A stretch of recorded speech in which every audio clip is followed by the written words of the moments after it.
should not be in leadership. Go clean up your image. When we are sure, come back. But because how do you clean up your image from such? But anyway, continue. Exactly. By the way, this thing is not as helpless as people like to make it. Ethics and Anti-Corruption Commission will do their job, and they will fly, and they will tell you, and they will tell IEBC, yes, these people should not vie. And they will explain why, details, and that information in the public domain. But we have a culture that seeks to ignore. For me, the joy is that step of actually listing and naming these people exists. Believe me, it's a huge step. You can ignore it if you want, but we know. We know that you are jailed, and you are still an MP. We know. Okay?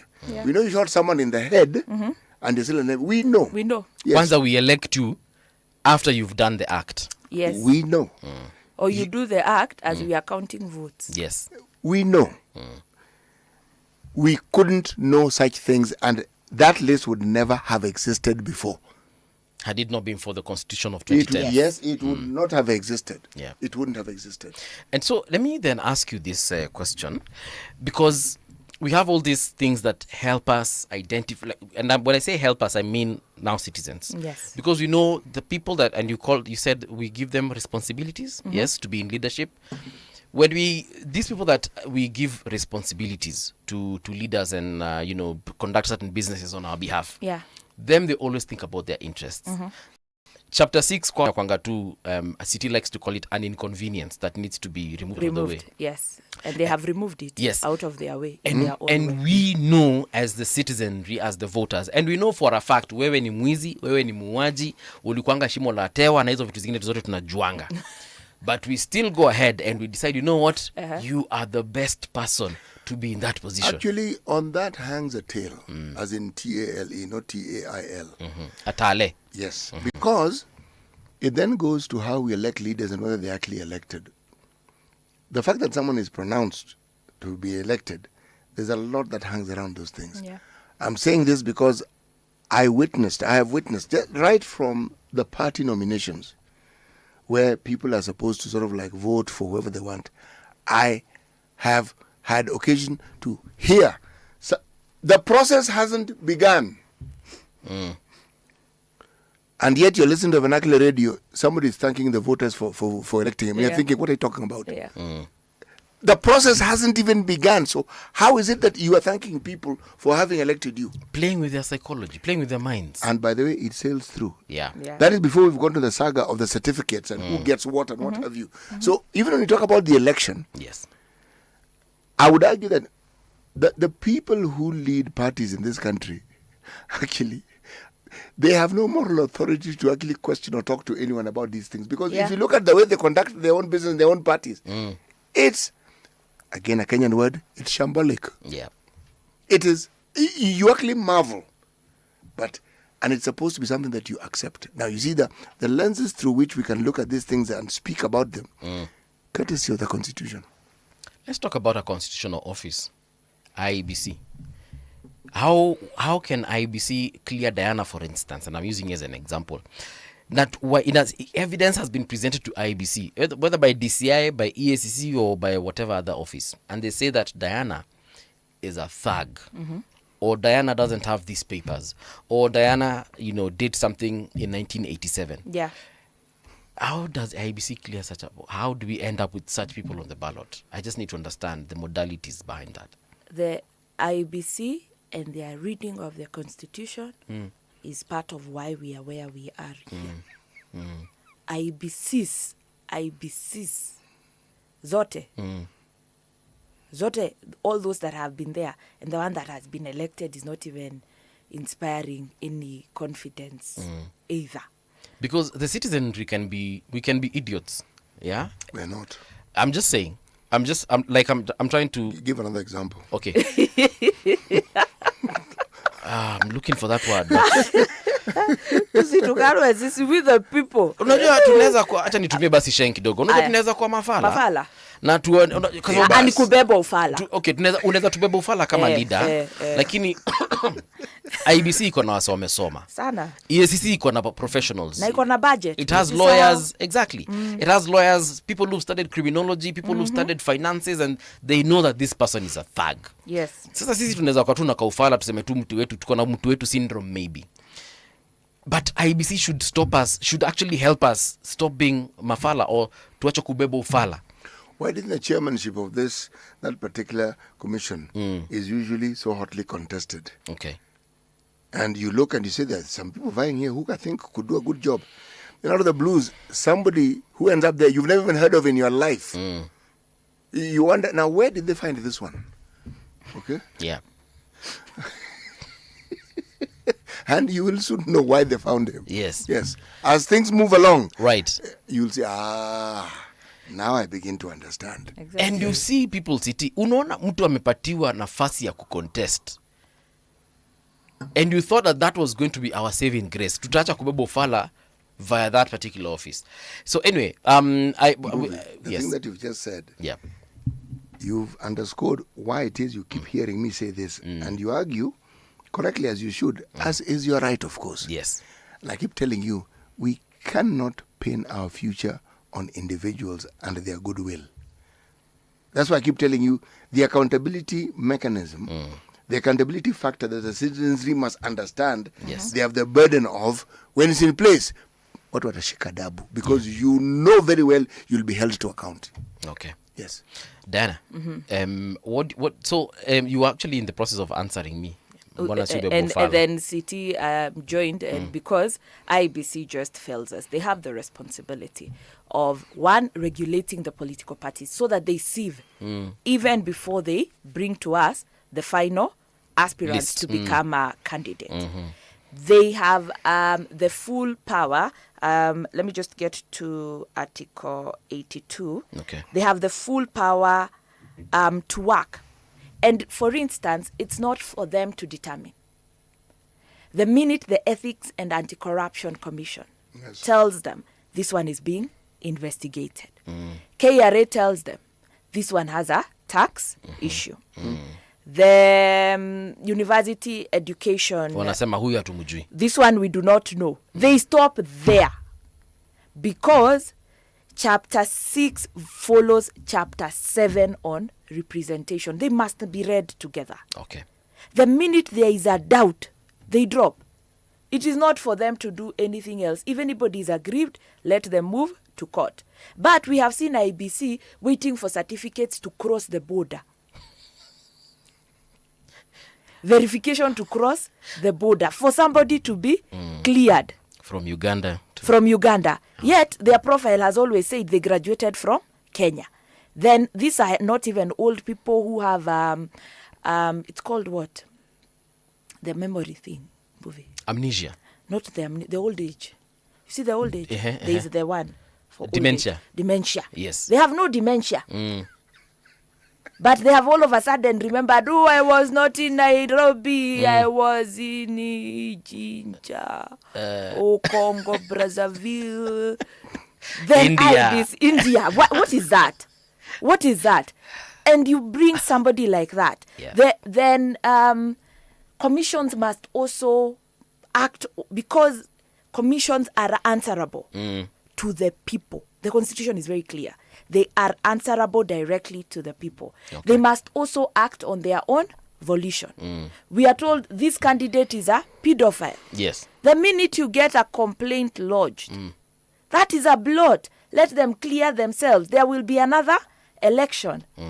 The loss, if you quantify the harm that an individual candidate suffers compared to the harm that everybody, the public good is higher than the individual. So the slightest doubt, we ought to move.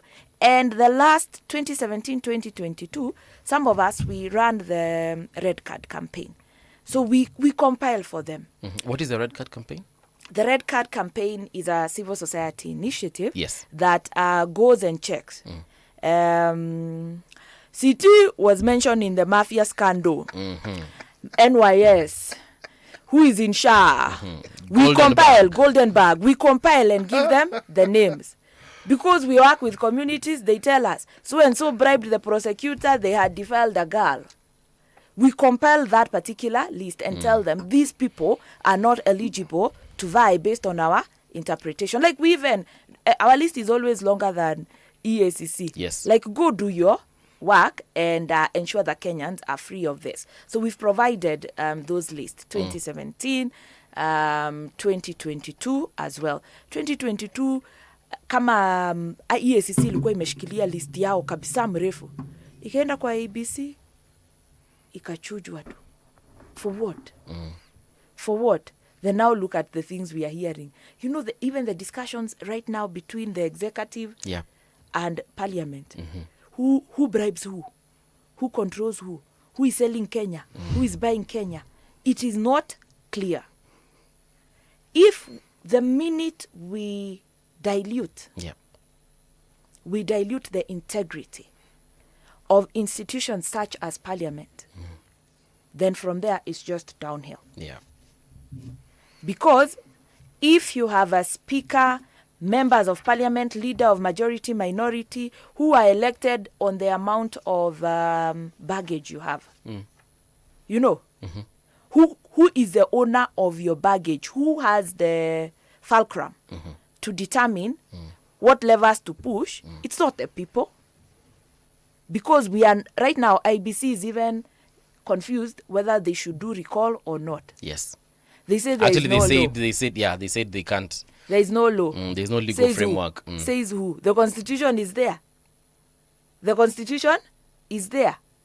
Give us guidelines. You cannot stop us from exercising things that are in the Constitution because the Commission has been lazy. But there was no legal framework. The IEBC and only the Commission ought to clear candidates whose names are submitted to Parliament. Because it is them who can determine whether you're a voter or allegedly a citizen in the country and certain other things. So they always give that clearance. But when it's convenient, they become busybodied and clear a deputy president. The secretariat, not even the commission. Yes. But now they cannot allow us to recall rogue leaders. We will not have delimitation of boundaries. There has been no voter registration. Actually, the deadline was last year. Was Yes. it 2024? Delimitation was last year. So we will continue with for another 12 years. I don't know until when the political class thinks it's convenient, or when we the people rise and finally take over our constitution and country. I want to ask you there on We the People. We and CTA usually disagrees with me on this one, but I have said time and again that word idiots, and I say it respectfully. I'm not necessarily insulting the country, but I'm just saying, do we honestly really, the vast majority of us Kenyans, do we understand the authority we have as far as our constitutional rights are concerned? We do. The vast majority of us. We do. Ni waje nasema majority? I heard you clearly. Siti niongee Kiswahili. No. Wengi wetu tunatambua ile nguvu tuko nayo ya kufanya mambo hapa Kenya tukitumia katiba yetu. We actually do. We do.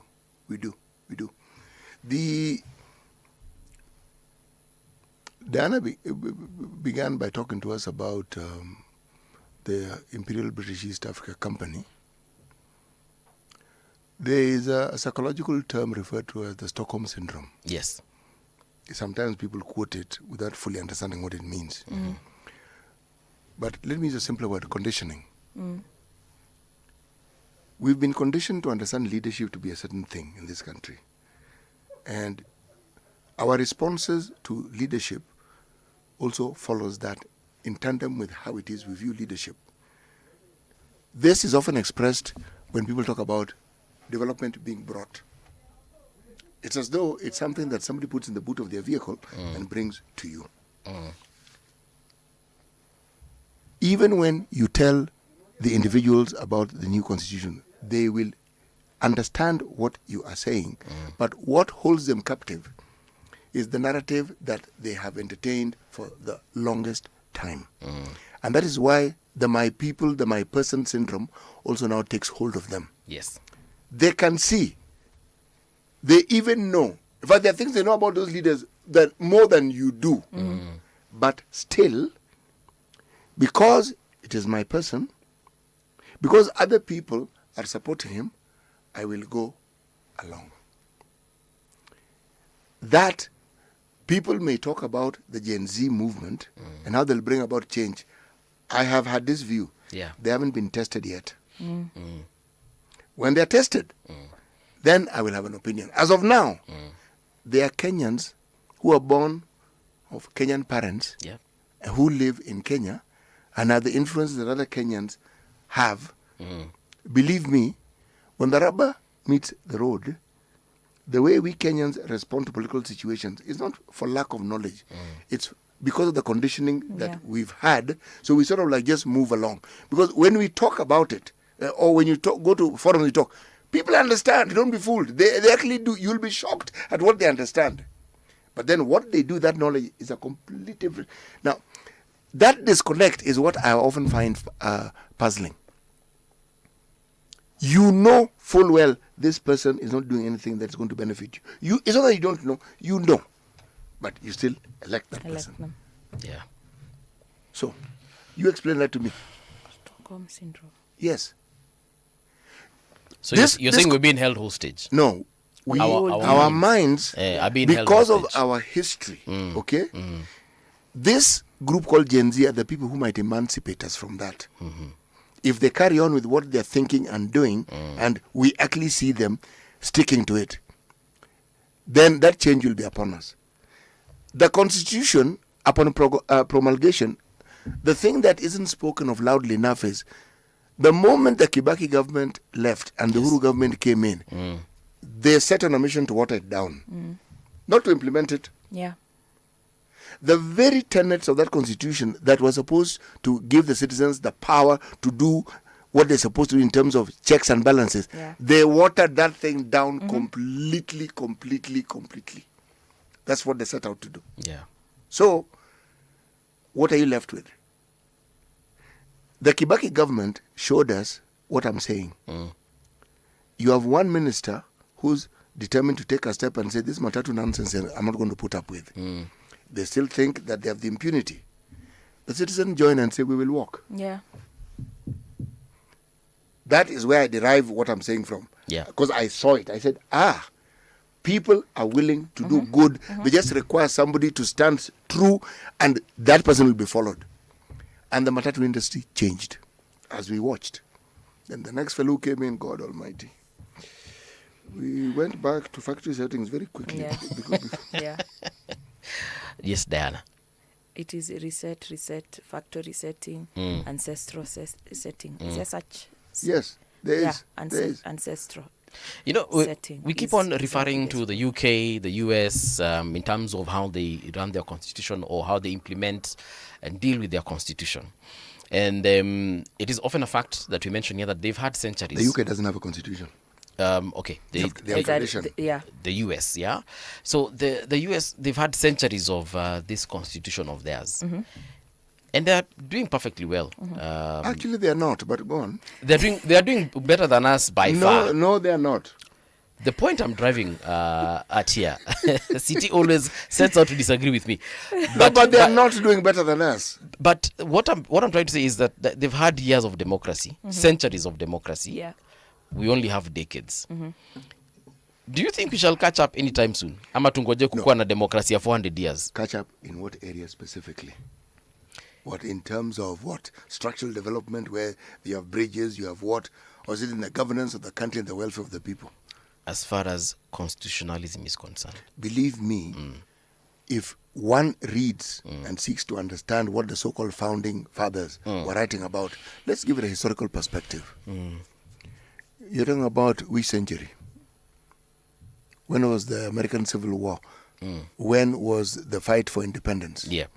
You're talking about 1600s. Okay? Slavery was still in force. Yeah. These founding fathers probably had slaves. Okay? Many of them were Actually, farmers. they did have They slaves. did. Yeah. Yes, many of them were farmers. Okay? Yeah. So that constitution did not include Hispanics and black people. They're writing about white people. Yeah. And they were influenced. Remember, many of them left their countries of origin, whether it is France, whether it is England, many of them from England, because of the oppressive nature of the rulership than the monarchies they had then. They came from systems that were referred to as feudal systems where you couldn't own anything. You were even owned by the person in whose land you worked. Okay? Now, the conditioning of the mind starts to play out here very nicely. You fight to free yourself from the remnants of what you ran away from. Then look at the way they dealt with the Native Americans. They were worse than the people they had run away from. They essentially killed literally every one of those communities. These are people who you would have assumed would identify with these people because of what they had experienced and then what made them come there. That is the complete opposite of what they did. So even when this constitution was written, why do you think it has had so many amendments? Because there are things they didn't cater for. Now, we understand our constitution will require amendments and we're amending them. Ours is not amendments, it's desecration. People have gone and bastardized it completely so that the very tenets that were supposed to look after us, okay, have been wrecked. Okay? Yes. That's a completely different matter. Then I want to hear your thoughts on whatever City is saying and also part of what I've said. Centuries, are we going to catch up at any one point and what he's saying, the massacring of our constitution? One thing to note is the Constitution of Kenya was imposed on the political class. They hate it. They hate it. That is why they even have to clarify and announce Katiba Day. And then go and gargle and wonder, what have we just done? Yeah. They hate the Constitution. People in the executive, people in parliament, they hate this Constitution. It makes it difficult for them to wear their power as they historically know it. Now, we have the word, then the spirit. The spirit, imagine if we had just elected right, followed article chapter 6 in 2013. Yeah.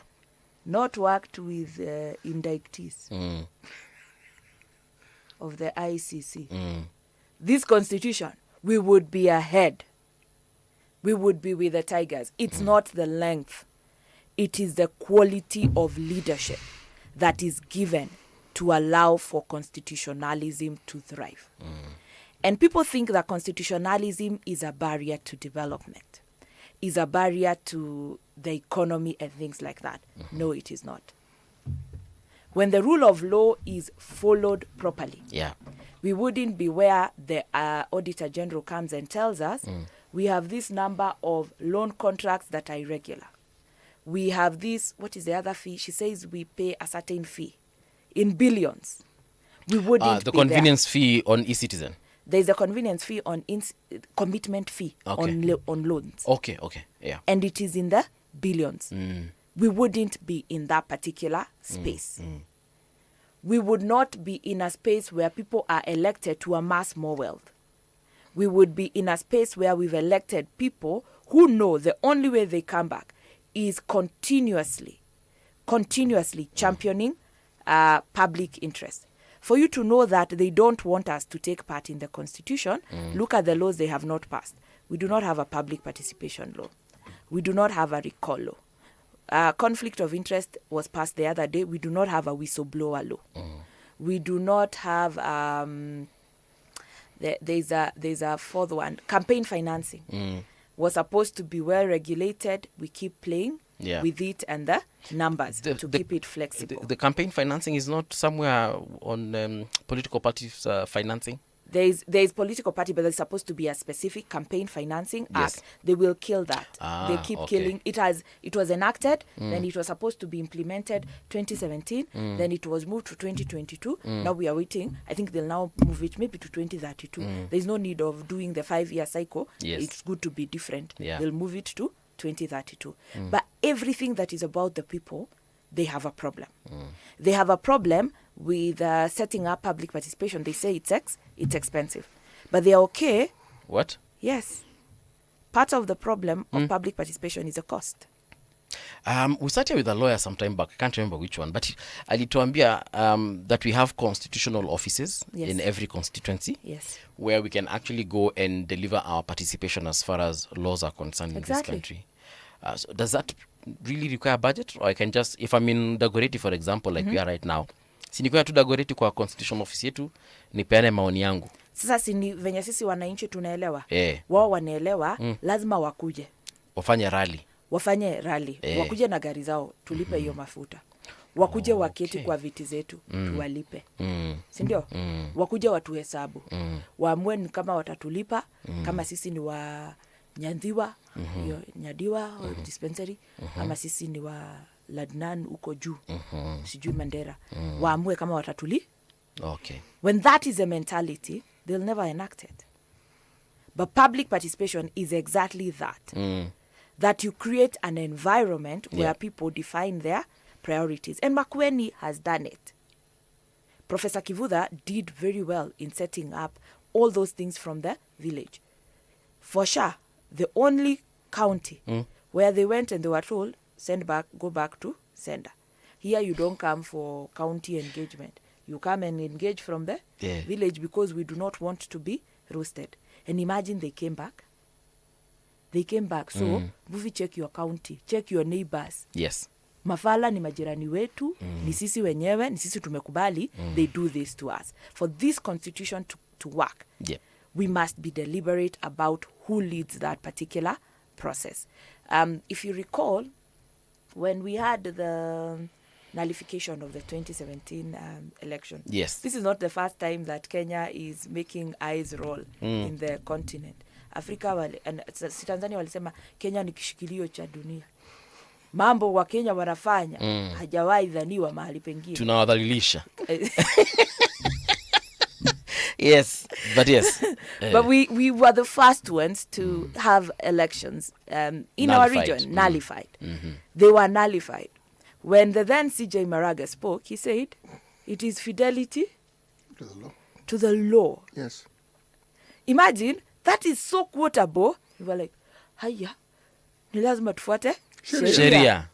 Na hata kama repeat election wengine walirushia mikono, sasa walikuwa wanajua lazima wafuate sheria. Then that time strongholds were tested because when one candidate boycotts, you're not sure whether you will meet the threshold of constituencies that are required for it to be a general election. That everybody has participated. How many times do we ask ourselves, is that fidelity to the law? Is proclamation. You know, proclamation, squeeze hata inanikumbusha Magnificent, the Bible. Proclamation of John the Baptist. Proclamation of his... This is a state. Building a church in State House does not make you a religious. We are not, it is government. It is fidelity to the rule of law. If you think that this constitution is about individuals, no. The checks and balances in this constitution. You must allow me to mention there is a task force panel. Panel of experts. Yes. That was appointed yesterday. Gazetted yesterday. It is chaired by Professor Makau Mutua.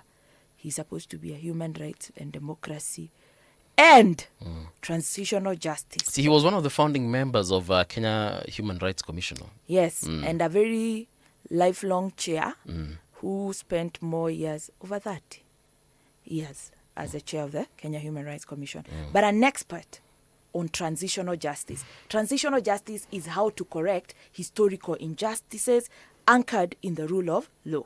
The vice chair is the president of the Law Society of Kenya, Faith Odhiambo, and there are other members. But again, the president has appointed a panel of experts based purely on his powers in the Constitution. His executive powers, is it Article 129 of the Constitution, and he deems that power enough for that panel of experts to check the data of independent commission. That is a dictator. That you imagine, you see, if Kenya National Commission has the wrong data, the people who must correct it for us is Parliament. Okay? If we need to set up such a commission, it can only be anchored not in an implementing authority, which in this case is the violator. Yep. It can only be anchored in judicial authority or parliamentary authority. Now, is it the Parliament that made a law go and kill demonstrators? No. No. Was there a judgment by the judiciary? Go and do this during protest? No. No. It is the presidency, president and deputy president, the CS Interior, one who is now the deputy president and the current one, who've made crazy pronouncement. The president who has said, risasi ya Mugu. As you go to court. To court. And the CS who has said, Shoot to kill. shoot to kill. Yeah, but Why did we he give retracted it though. So what? He said it. He said it and then retracted. Believe me, Nasimtetei City. I understand. Okay. I understand. The reason why Uh, I forgive me for interrupting you. yeah, sure. When you're a holder of such an office, such utterances, unfortunately, I will not forgive you because the weight of the utterances, even when you withdraw, the withdrawal doesn't remove the weight of what you Exactly. uttered in the first place. It doesn't. Because it's like you gave license and people died. And he made the first utterances with the entire battalion of people who hold the mandate in NPS. When he's retreating, he's alone with a microphone. The optics matter as well. And yes, it cannot be taken away. That stands. Yeah. They said shoot to kill. They denied. What is this that the intelligence that they have gotten that they now want a panel of experts? What criteria has been used by just the presidency, who has different powers from Parliament, to come and appoint even the name panel of experts? Experts on what? The last time we had a panel of experts is when we had COVID. Yes, we Paradox, did. yeah. We did. They were an advisory panel, and indeed, the people who were in that panel Were were experts. experts. Yes, I know they were experts. They were virologists. They were public health specialists. They were people who actually, when you look at them and you know what they do, you knew these fellows know exactly, and they were advising appropriately. You see, the discussion around these panels. What was the other one which was formed the other day? The one on anti-corruption. You see, it's not the first time we have these things. We may call them different things. We've had them. What is the pattern that has been established over time is that whatever it is that they recommend is never looked at. Yeah. The TRC report, Waki report. You just go along the list. The president in President Moi's time, the commission that was set up, or the panel of experts, or whatever it was called then, to look into religious matters and cults and what have you. Very comprehensive. You know, design and establish operational framework to categorize and compensate eligible victims. As who? Who do they represent? Have those experts accepted their positions? Yeah, they have. They will engage stakeholders where evidence so warrants, recommend reparations, prosecution, or other accountability processes to ODPP. I actually think that the pressure is not from within the country. This. Yes. It's from outside. But then, why make something so unconstitutional? It's like the debt task force as well. You see, there's something called the tyranny of habit. If you're in the habit of thinking up something and seeking to implement it because you believe, for whatever reason, that you think it portrays good, Yeah. that's the trajectory you will follow. The Constitution be damned. That you will follow. When matters then go to court, which they will, Yes. when they're challenged, which they're already being challenged, and they will continue being challenged. To be challenged, yes. You then have a platform in which you can say, I'm trying to sort out these things, and this is, if you have clever advisors, they'll tell you, refer to the Constitution and how the separation of powers work. Uhuru did it many times. Sasa mnataka nifanye nini?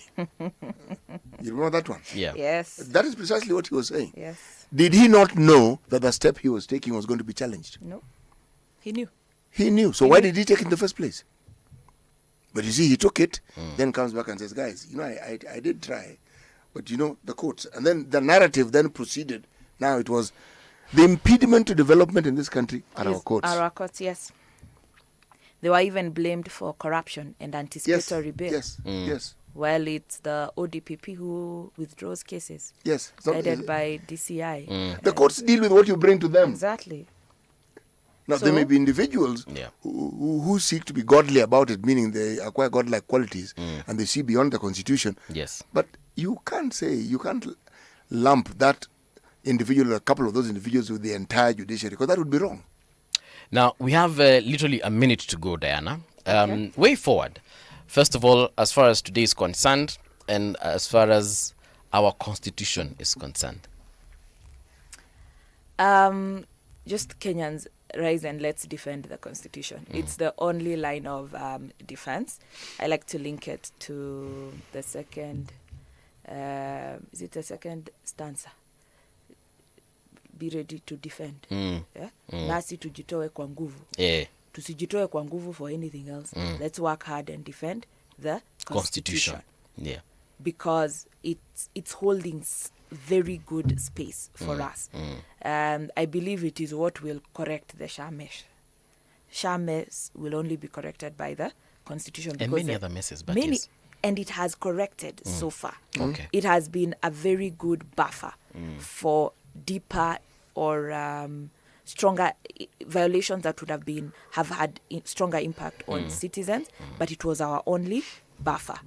Let us defend it. Let us not give it to the leaders. But next time, can we just have leaders who at least no, they must respect. Let us not be minimalistic. I wanted to say recognize, but they must recognize and respect the constitution. That ought to be a measure. Then in the meantime, for the Kenyans who have decided to, the people shall, active citizenship, we continue to encourage them. The audits that you're seeing is because of the power of the constitution and our culture as a people. We have a very strong accountability culture. The Mwa Kenya movement that happened in the 80s when it was difficult showed that Kenyans cared for accountability. We need to continue with that. And if we can, let us now audit the constitution and different offices, because the constitution at some point will also need to be amended to be more responsive and tightened, because it's a good document, but there was some political bargains that were struck that will need to be renegotiated. All right. Yeah, so let's start thinking about how to improve it, but never to defile the constitution. Thank you so much, Diana. We shall I'd like to invite you here again to talk about, especially that part about our sovereignty and how we can be active citizens to ensure that our constitution is actually as it should be. But right now, though, we take a short break. We get into the news with Winnie Maganga. Alafu pia to musiende mbali, because we do have our other guest who has already arrived. That is Robert Alai. He is MCA sehemu za Kileleshwa na huko. He's coming here to talk about much as far as our constitution is concerned. Of course, just governance in general. So we shall be back shortly. But here's the news with Winnie Maganga.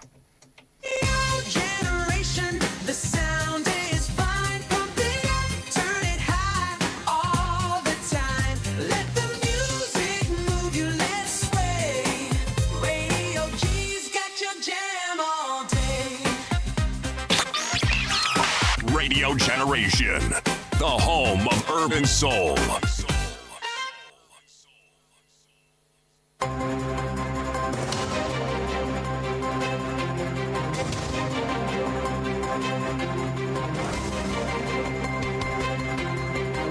This is the Radio Generation News.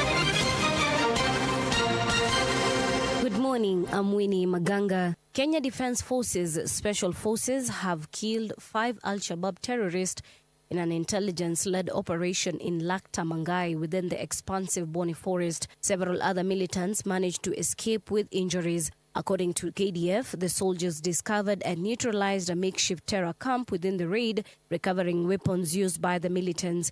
The mission is part of Operation Amani Boni, which seeks to restore lasting peace and security in the Boni region. Nursing services in all 25 wards of Trans Nzoia have remained paralyzed for 18 days. This is after the nurses' union members downed their tools over pay and promotions. Hundreds of nurses marched in Kitale demanding the signing of the 2025-2029 CBA, remittance of deduction and filing of long vacant positions union. Leaders accused County Secretary Trufosa Mere of sabotaging reconciliation efforts, urging Governor Natembeya to act. So today we are doing our 18th day in our industrial action, and all the facilities across Trans Nzoia are completely closed. So we want today to express ourselves and ask the government that the negotiations that have been ongoing have borne no fruits. So therefore, nurses will continue with this industrial action until such a time when you will accept to address our issues amicably and give us what we are demanding. Nurses power. So I think we have had 5 conciliation meetings, but the government has come not in good faith. Kenya Airways posted a half-a-year loss after tax of 12.1 billion Kenya shillings compared to 513 million Kenya shillings profit posted over the same period last year. The decline in profitability was dragged by the lower passenger number. The airline saw passenger numbers reduced by 14% to 2.2 million compared to 2.54 million posted over the same period last year. The national carrier's boss, Alan Kilavuka, blames the sharp decline on reduced capacity following the temporary grounding of 3 long-haul aircrafts and a shortage of spare parts. But of course, because we did not have the capacity, not only did we not grow, we actually, because of reduced capacity, dropped the income.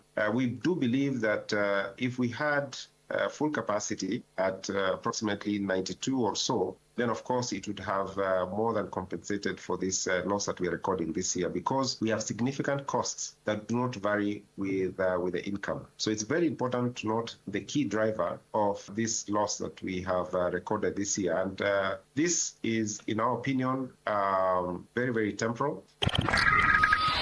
The UN has said there is need to be justice following Israel's double strike on Gaza hospital, which killed at least 20 people. This, as an initial Israeli military probe said the strike had targeted a camera position by Hamas.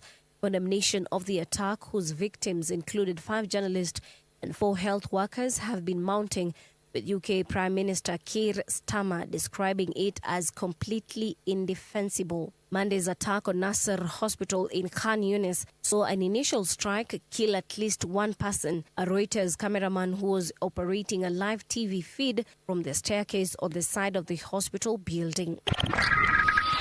Former Real Madrid right-back Lucas Vazquez has joined Bayer Leverkusen until 2027, the German club announced on Tuesday. The 5-time Champions League winner joins on a free transfer, having been a free agent since his Madrid contract expired in the summer. The 34-year-old completed a medical in Madrid and is in line to play in Leverkusen's next match away at Werder Bremen on Saturday. Vazquez said he was looking forward to continuing his career at Leverkusen. And that's the Truth on Radio Generation. Good morning. I'm Winnie Maganga.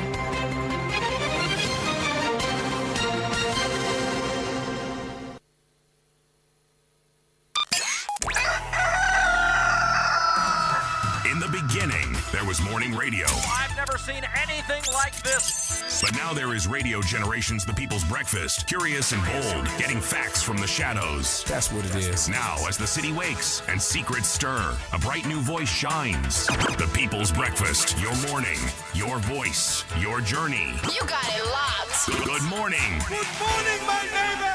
Welcome to the home of hard truths and bold insights. Radio Generation. A very good morning and welcome back to Radio Generation. My name is Mung'ala Mbuvi. The time right now is 7 minutes past 8 o'clock. Niko naye City Muga in studio, but also I am joined by two very interesting, I like calling them interesting because they are very interesting individuals. We're talking about Fanya, Mambo, Kinuthia. He is a lawyer and political analyst. And also tuko naye mheshimiwa kutoka Kileleshwa ward, that is Robert Alai. And today we just want to focus on the constitution, the opposition, and of course the state of the nation. President did declare today to be Katiba Day. I don't know what you make of it, Fanya. Mabacha nianze na wewe. Good morning and welcome to Radio Generation. A very good morning. I think it's a very interesting place to start from. When the president who first opposed this constitution, remember there was a referendum, the president who vehemently opposed this constitution gives us a day to celebrate, commemorate, and look at our gains with regards to this constitution. So that for me is a serious oxymoron. But secondly, it's supposed to be Katiba Day if we have regard and respect for that constitution. From a state that has conducted the most heinous crimes of abduction of young people, killed Gen Zs and done all sorts of things. For them to come and give us a day to celebrate Katiba, I think for us is a serious joke. Because what we needed to do is, we don't need a day, we don't need a day to celebrate Katiba. Honestly speaking, what we need is to feel the Katiba in action every day of our lives. We need to walk without thinking that there will be a black Subaru or a grey Subaru coming for you. We need to walk without thinking of risasi ya mguu. We need to walk without thinking of a member of parliament who says that washutiwe wauliwe. We need to walk with respect for this constitution. And from where I sit, setting a day is not what matters. Every day for Kenyans is Katiba Day. We want to celebrate the gains of the 2010 constitution on a daily basis, not on a specific day when it was promulgated. Mheshimiwa Alai, first of all, karibu tena sana. Asante sana. Thank you so much for having me. Yes. What are your thoughts on Katiba Day?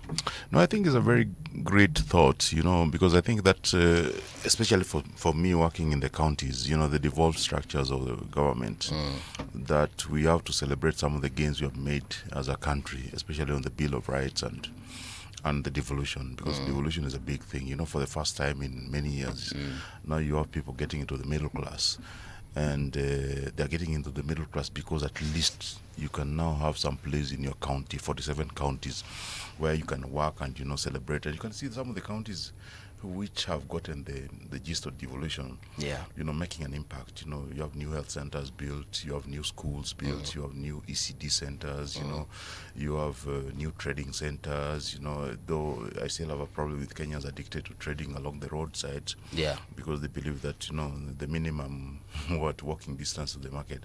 But I think that the constitution is always very interesting, because we are able to hold the leaders to account.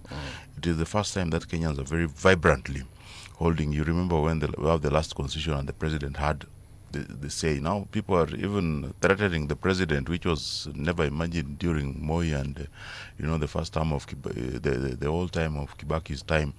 That somebody can go and threaten the president and utafanya hii, nitakufanyia hivi, nini, you go wherever he sits. It's very interesting, and I think that we also have to celebrate the person in power, because I think that we have to celebrate, because this is going to be one of the most impactful presidents, and positively impactful. I know that Fanya Mambo might disagree, but deep in his heart, because I know this is my brother, he's in the wrong camp, and deep in his heart, he knows that President Ruto does not mean bad for this country. To have a president who can go even in social media to interact with the young people, they call him, they insult him like 2 hours. He just sits there and listens to him. I wish that people would go and compare President Ruto to President Kibaki and President Uhuru, because we saw a lot of killings. We saw even a civil war during Kibaki's time. We saw even people abducted and killed.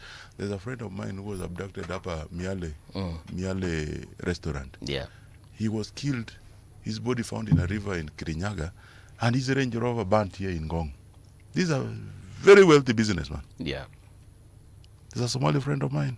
It's a personal friend. So when I see some of these things, people are blaming President Ruto for some of this. The president is an institution. The presidency. And when you see some of these things happening, it doesn't mean that Ruto as a person has ordered that so and so be kidnapped or killed. And I believe up to now, there's no single time Ruto has picked a call and said, endeni mchukue so and so. But I have a confession from even colleagues I serve now with the county assembly who said, we were given 3 million to go and kill you. And you're just smart for us. So some of these things we blame Ruto for. I don't know what you wish, because I know that if Rigiji was to take power today, the first big victim would be Fanya Mambo. If Rigiji did what? Come again? Took power today as the president of Kenya. Yes. Or as the deputy president, back as the deputy president, the first victim. Yeah. Because this person woke up in 2023, 3 a.m. every day, and say, tunataka kumaliza hii, mnafanya. Just for expressing our anger against what was happening. He woke up every day and said, tunataka kumaliza. When Baba woke up, stood up in a funeral in Nyandarua and told him, I know this president better than you. Atakuja kunitafuta. Nyinyi mtakuja. What did he do? He ranted, he chanted, hakuna mtu anakutafuta, hakuna wewe unaenda Bondo. You see, the things in this country can be resolved by understanding that his loss should not be my loss, should not be my gain. And my gain should not be his loss. We can live as brothers. In the same country called Kenya, he gets his fair share of the cake. Whatever he does, I support him. He supports me. Whatever he does, we can exist in different camps. But we should never wish that in a country we say that if it is not for my people, then your people should have nothing. You see, I think it's very unfortunate that some of the things which the Constitution allows, because I think that the Constitution is ahead of its time. Kenya is too not very well mature for the kind of constitution we have.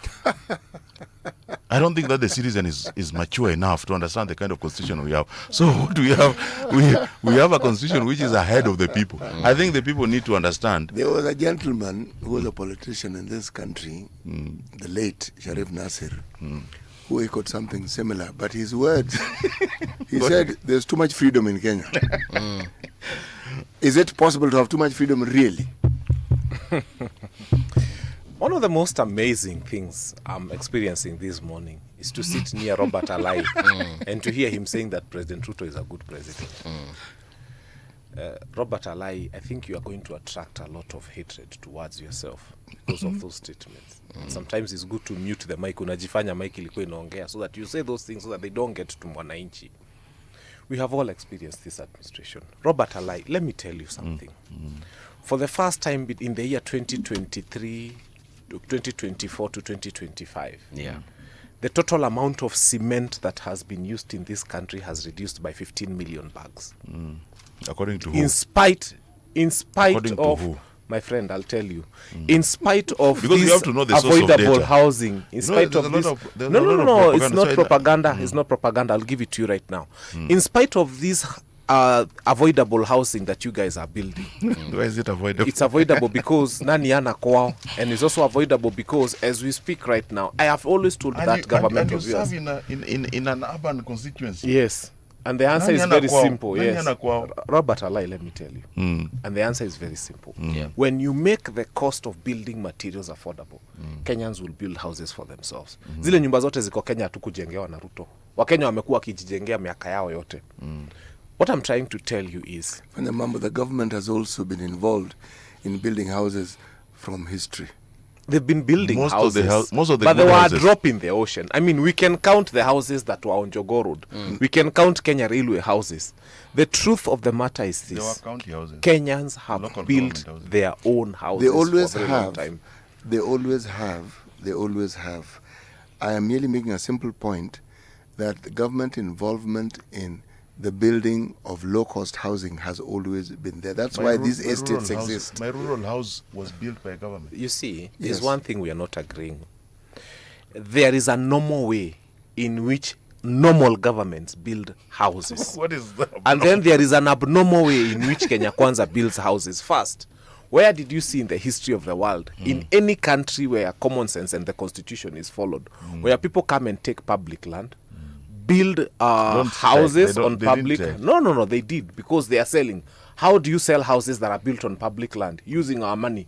Mtu akienda akicheza football vizuri anakuja anapewa nyumba. Even the powers to confer those houses have been given to somebody. I am not fighting Harambee Stars, but I'm saying, so what will stop him tomorrow from deciding, Robert Alai has defended me so well on RG, let us give him a house as well? We have gotten to the place where these houses are property. Kwani ni zake? You can't allow the head of state to be the guy who wakes up this one morning and decides who to give a house when and where and how. So that if you come and say 2-term, then you are given a house. Not 2-term. You give a substantive reason why you're saying 2-term. No, let's not. So you cannot do what you want to do in Kenya in 2025 and think it's going to be normal. Because what they technically have done is they are selling public land. And then now those people who are sweating mwenye wanakatwa pesa kwa mshahara si wanapata nyumba. A teacher who works so diligently anasikia nyumba ilipewa footballer. So what mollifies the footballer to get the house? Na footballer by the haku anakatwa hiyo pesa. Then the teacher mwenye amekuwa kikatwa hiyo pesa anaambiwa hawezi pata hiyo nyumba. Those houses are being given in such an opaque way. And that's why we are saying it has never happened. All the government houses that we know, hata zile ziko hapa Buruburu, I mean zile ziko hapa, I went to Aquinas High School. We used to see all those houses there. All those houses have not been sold yet. You think those governments were stupid or they didn't know how to sell houses? They didn't know how to come up with Boma Yangu. The truth is they knew how to do those things, but they were wise. Yeah? Do you admire the conditions of their houses? Which conditions of which houses? Those houses. Why are they there? The railways. No, but do you admire whatever state they are in? Why are they in that state? No. Because you work in the county. Yes. Those houses were the responsibility of the county. No, it depends. You people have failed, and then you're asking us whether we admire. The affordable houses. No. Sasa tunaongea hizi nyumba ziko hapa Shauri Moyo, ziko hapa DC. There are very many categories of houses. There are houses for corporations. There are houses for like railways. There are houses the for few the that are under the county. When was the last time you painted them? Before you ask us whether. When was the last time you guys sat? The Munyoro, the person who went to the Bunge Juzi. And I stood there resisting alone. The person who resisted those things, ni your MCA. Who? You know your MCA. My MCA? Yes. But the reason I resisted him is because I also didn't think he was a good leader. Yes, so you see, and he's now in Wamunyoro. My MCA is not in Wamunyoro. He's in Wamunyoro. He's singing two-term. No. All over the place. No. So anyway, so I say, one of the reasons why it has failed is because of the kind of governments you have had in the counties. And some of these governments, the Nairobi governments, the people who are working in Nairobi, or the community of workers in Nairobi running the county, has not been brought about because of the professional recruitment. They've been brought about by the politicians of the day. And I wish that Fanya Mambo would understand that the people who are dominating some of these houses are supporters of Wamunyoro. In fact, they're singing one term in those houses. Okay. When Juzi, what we just said with a very good lady called Lydia, the chief officer, what Lydia did was say that these houses, 10,000 houses, 10,000 housing units in Nairobi, owned by the county, 80% nobody's paying rent. We said we cannot service these houses, these housing estates, if people are not paying rent. Why don't you even start paying rent? So what he did, because these people are very smart, whenever they see the county enforcement officers in uniform, everybody locks the gate, kimbias, or go as high as gangs. So they deployed the plain clothes. This lady was censured. They brought, because it depends on the politician, the political muscle can rally up. This lady was censured and was almost impeached by the county assembly because of that move. But that threat alone made the county realize some 600 to 700 million, 600 something million shillings in just 1 month. This chief officer, Lydia Mathia, is now facing a situation where the majority and the minority side does not want to work with her because of what she was trying to correct in only here. You cannot step into those houses and even collect rent. You will be beaten. You see? And these people depend on the political protections now, and that's why you see most of the time people in Nairobi vote for the opposition. Nairobi here, as long as you can stick with somebody opposing the government, then you know that you'll survive, an eviction or enforcement and so on. So now what they are saying is that wanatolewa because hao ni watu wa Munyoro. Na Wamunyoro pia akisikia hivyo anasema kwamba people should not be removed. When Wafanya Mambo was resisting, you know, and I went to, and I'm the only Azimio, remember MCA, who went to Deputy President's resident, and I was written a show cause letter. Because I said I want to engage with my government.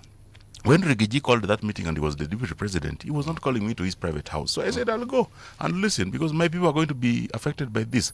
And it was about the Nairobi River regeneration, which the Deputy President was leading. You see? And I said, this is a very nice initiative. The military officers there showed me the video, the plan. They showed us all the, you know, and we asked questions. We have a very robust engagement. I told the Brigadier Mwirashia, that's, you know, one of the people who are occupying the riparian land is your personal friend. Why don't you start with him? And that's why he never touched Kileleshwa. Because I told him, if you touch Kileleshwa, please start with your friend. Because your friend lives on the richer side of Kileleshwa. If you don't touch your friend who is building up to the middle of the river, he built a wall. And I told him, usipoanza na huyo, usiguze maskini. Tuanze na Mdosi, because Mdosi at least has money to go somewhere, to live. Why don't, you know, now, the person who are resisting removal from, when you are in Kileleshwa, we have Kericho Kubwa, we have Nairobi River. In Riverside, and in this next law, I talk, you cannot live next to those rivers because the rich people are draining all the sewer systems. They are sewer. They are not connected to the sewer. Kila mtu anajaza kwa the Nairobi River. And it's very unfortunate. I say that you are doing a very nice thing. But I was surprised that the person I went to support and I was being written a Shoko's letter is now opposing the Nairobi River regeneration program. He's saying that wanatoa watu wao. I say that when you're a leader, I want to engage constructively. Can you tell me what you want to do? How you want to do it? Then I say, I agree. But let's do it in a very structured manner and without affecting the most vulnerable. No. Allow me to mention something about that. I come from Dagoretti South. Right from the top huko. Now where Kavove is and where Nairobi River inaanza huko juu. That is ancestral land for us. In fact, the people of Dagoretti South are the unique people in Nairobi who have got freehold titles. For some of the people in Dagoretti South, their grandfathers are buried there. Even buried. They've had a lot of, that has been our ancestral land. That's where we were born. That's Ukondio Ocha. And you have to appreciate that. But secondly, they came and we saw malice. Because with Kenya Kwanza... There is who? The government. Okay. Na hizi serikali yao, na hizi jeshi zao. The first thing we saw was malice. Wanakuja wanatuambia 60 meters. If I show you those papers, 60 meters from the river, where sasa uko kwa kitchen unasumbua vijiko zangu. Where are we going to have that conversation with you? So, and then, now mahali waliharibu walisema, at once they are done with cleaning up the river and doing that nonsense they're calling regeneration, they will build affordable houses. We asked them, why do you want to destroy the houses we have afforded? So that you can build something you're calling affordable houses. On this 60-meter stretch, we have schools. On this 60-meter stretch, we have roads, cabro roads built by the same administration. Wires za stima zimepita hapo, internet imepita hapo. We have churches on this 60-meter stretch. Sasa hii ndio wamediscover wanaweza kuja kutengeneza. I told them, if you go to Muslim primary school, hapa Kawangware. By the way, who advises you guys? Downstream, they are saying they are cleaning Nairobi River. One of the tributaries of Nairobi River is a dumping site. Muslim primary, ukisimama tu Muslim, unaiona hapo. It's an eyesore, it's ugly, it smells. And the people of Dagoretti have complained about it forever. It's a dumping site. All that dump waste goes down to the river. Na kuna mtu huko chini actively they are cleaning the river. You ask them, nyinyi, where did you leave your common sense when you came downstream and started cleaning papers and you know where they are coming from? We have told them, we have engaged them. But what they want is to continually and perpetually send people downstream to clean the garbage that they are dumping upstream. Fanya Mambo, you're a lawyer. Explain that this to case me. Is in court, and actually they were given a stay order. Okay. Leave our land alone. There's something I don't understand. When you mention 60 meters, what are you talking about? 60 meters? Now, what 60 meters from I'll tell the you river. what they say. That 60 meters on each side from the river. What is it about? What is it they are about? calling it riparian. So we asked them, so what Dagoretti... What does the law Exactly. Say? Supposed to be 8 meters. So we are telling them, Dagoretti mbona 60 meters. In fact, we are telling them, if you want 60 meters, now tumefika mahali tutawapea. And we have that paperwork, and we have even the case number and the court number, because I remember we stopped it. We told them, let us now measure 60 meters from Nairobi all the way to Ruai. If that's what you want, let us do it from Dagoretti Kavothi. Tuwe na equity. Kila mtu apimiwe 60 meters. Shida sasa ilianza kutokea Kileleshwa na Lavington. Because pia hapo sasa itabidi it is hot. And some of the people who are coming here to demand for 60 meters here have interests downstream in Kileleshwa and Lavington. So there was no way. And by the way, if you want to know, that is the same river. Unaona ukikuja hapa nyuma ya Arboretum. Yeah. There's a very big building that was once destroyed near Shell petrol station. Site is literally sitting on top of the river. Go and look at some of the people who own that building and some of the people who have rented that building and what is their connection to this administration. I've marveled about that building. Yes. Some of them, in fact, marveled. just go and look at, some establishments are known who owns them. Why would you come and rent a space that you know is on a river, even if it's renting? So the thing is, the problem, we told them it's fine. If we get to a place where we have to do 60 meters upstream, let's do 60 meters all the way mpaka tufike Ruai. Sasa na feel kama fala. Hiyo building tunaongelea ni hoteli? Hapana, it's a commercial building. It's a commercial building. Iwe boss iko butchery, iko pharmacy. Yeah. You are going down like that junction that goes up towards Arboretum. Yes. And this is the one that goes towards Westlands. So there's a Shell petrol station there. There's a Shell, yes. That building there, what is it standing on? On top of the river, literally. You see, you mean the petrol station itself? It had been brought down, yes. Yeah, remember the petty was everything brought down? And what was there, because everything there is on the river. Yes. But now it's back. So what we were saying, sisi Dagoretti South, kama itafika mahali yenye ni lazima, because we shall have to fukua some of our grandfathers who are buried there.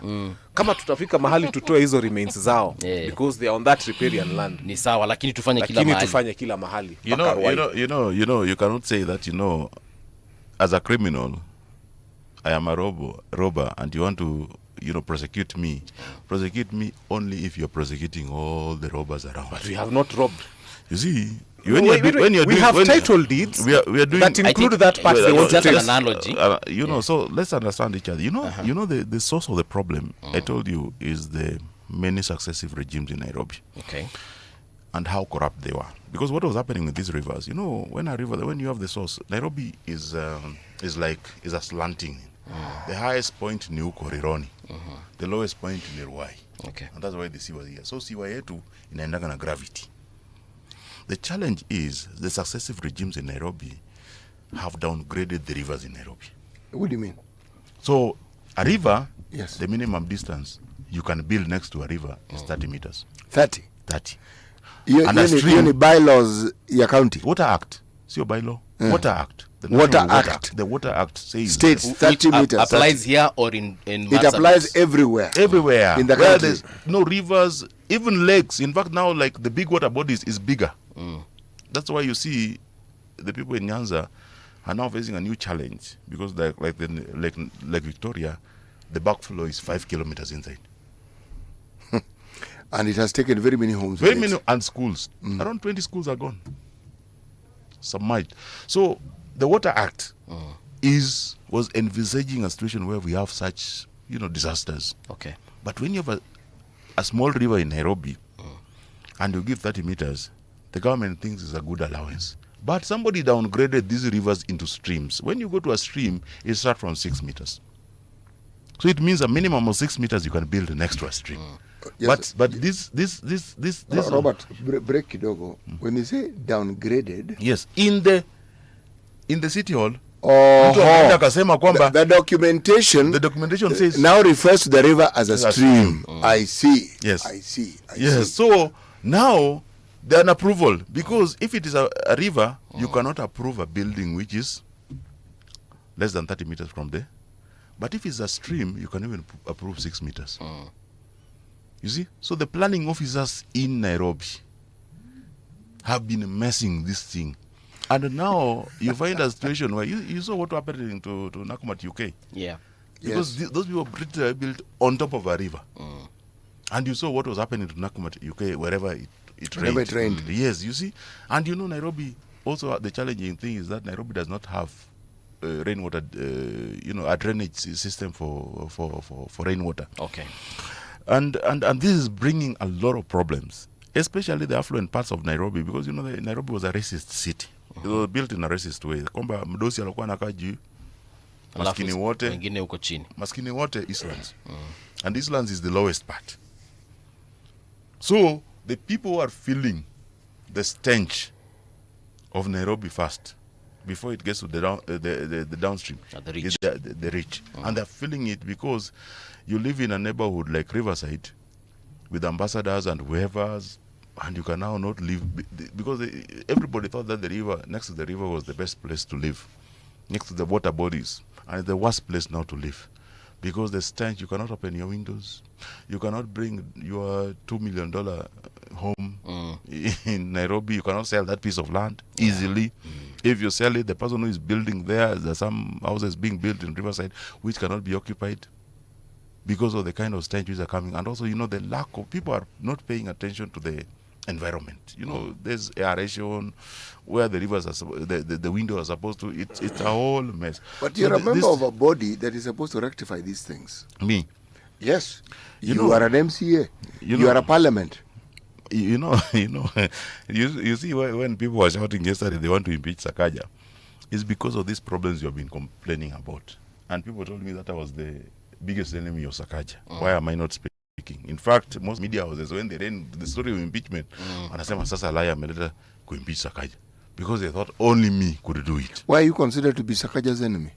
Because I was highlighting these things that I know I've served in criticizing the government outside when I was not elected. And I believe that public leadership is not something where you play, that it is not comradeship. We don't tell somebody kwamba lazima tukue. We were being warned in the assembly. I was banned for 4 months in that assembly and told never to criticize the governor. I was told by the speaker that the moment you try to impeach the governor, if I don't get a direct call from Raila Odinga, I will not allow a motion inside here. That's my speaker told me. This is what the speaker The speaker of the county assembly, Ken Ngondi, told me that. And it was, no, I'm reading the law. The County Government Act, Article 181 of the Constitution is saying this is the process of impeaching the. There's nowhere written kwamba lazima ni baba pige. This thing, that I cannot confirm this thing, baba. You are now just throwing names. How are you doing this thing? When I asked that question, I was banned from that assembly for 4 months. Okay.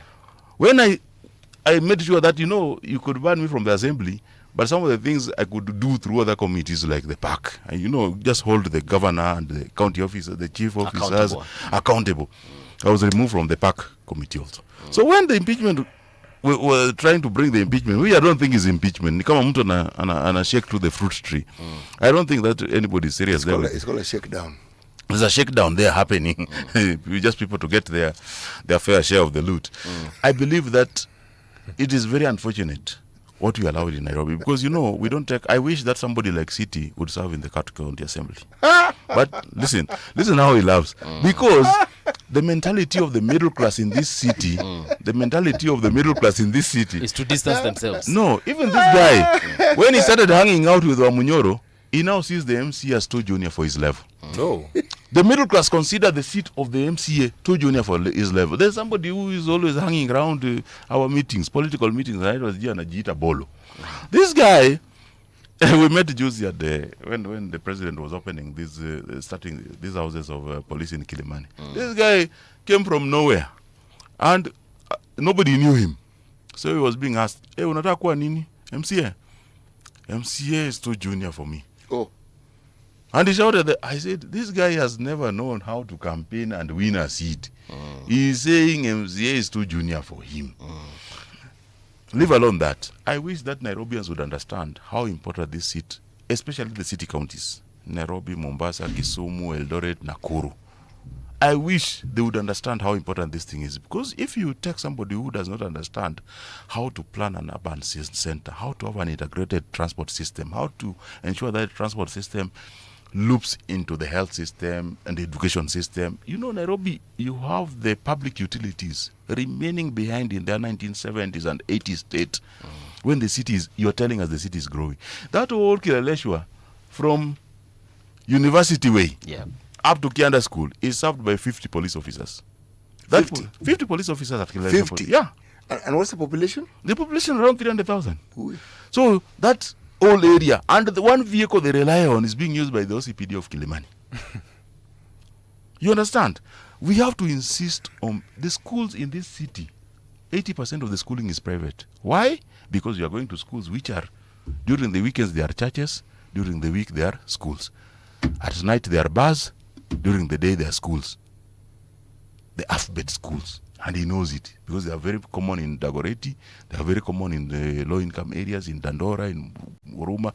And so the schools there, if you go to Kileleshwa primary schools, because how we have built the city, the rich, the affluent, have blocked access to their areas from the poor people. Pale, we have a school there called Muthangari Primary School. That Muthangari Primary School does not have more than 500 pupils. But if you cross over less than 2 kilometers into Gatina Primary, you have 4,000 students. Same size of school, same size of classroom, same number of streams. Actually, in your constituency, there's a school apparently has 6,000 students. I think it's Durarua. Durarua is big. But you see, I have said one thing. Kenyans, shida ni yenyu. Because when you are given choices of governors, you know what you go for. Some are attracted to dimples. Some, I don't know, they're attracted to what. Then later all our roads are full of dimples. But I have always told our people, the day you'll start electing common sense into leadership, Kenya will move forward. For example, with the kind of thinking I'm seeing at City Hall, I'd offered myself for an MCA position. And you should offer yourself still. By the way, watu wa Dagoretti ndio waliniambia, oh, you're too polished for this. Sisi tunataka mtu. And I listened to them. I told them, what's the problem? Akaniambia we ni wakili, hatutaki ukuwe MCA. And so many other funny things. Also, plus, they didn't want Azimio that time. Nilikuwa nauza nguruwe kwa msikiti. So they didn't want Azimio. Yes. They and said, why didn't they want Azimio? Because walisema wanataka, were punishing Uhuru, I don't know for what. For why? For associating with Baba. Anyway. Now you're punishing Ruto for associating with Baba. No. You joined them. No, let me tell you something. Don't distract my thought process. Now, Nairobi has a population of 2 million people that I believe should not be in Nairobi. And it's very simple. I used to buy water bottles from a factory in industry area that has about 1,800 employees then. Sai wamefika more than 2,000. Manufacturing should not be in Nairobi. If I was Uhuru Muigai Kenyatta, I wouldn't have built the expressway. Or probably have spent that money building an industrial park in Machakos and towards Kajiado. And we do a serious encouragement of our companies, manufacturing plants to move towards that direction. I can tell you 1 million people would have followed their jobs. And if these 1 million people follow their jobs, their spouses will follow them.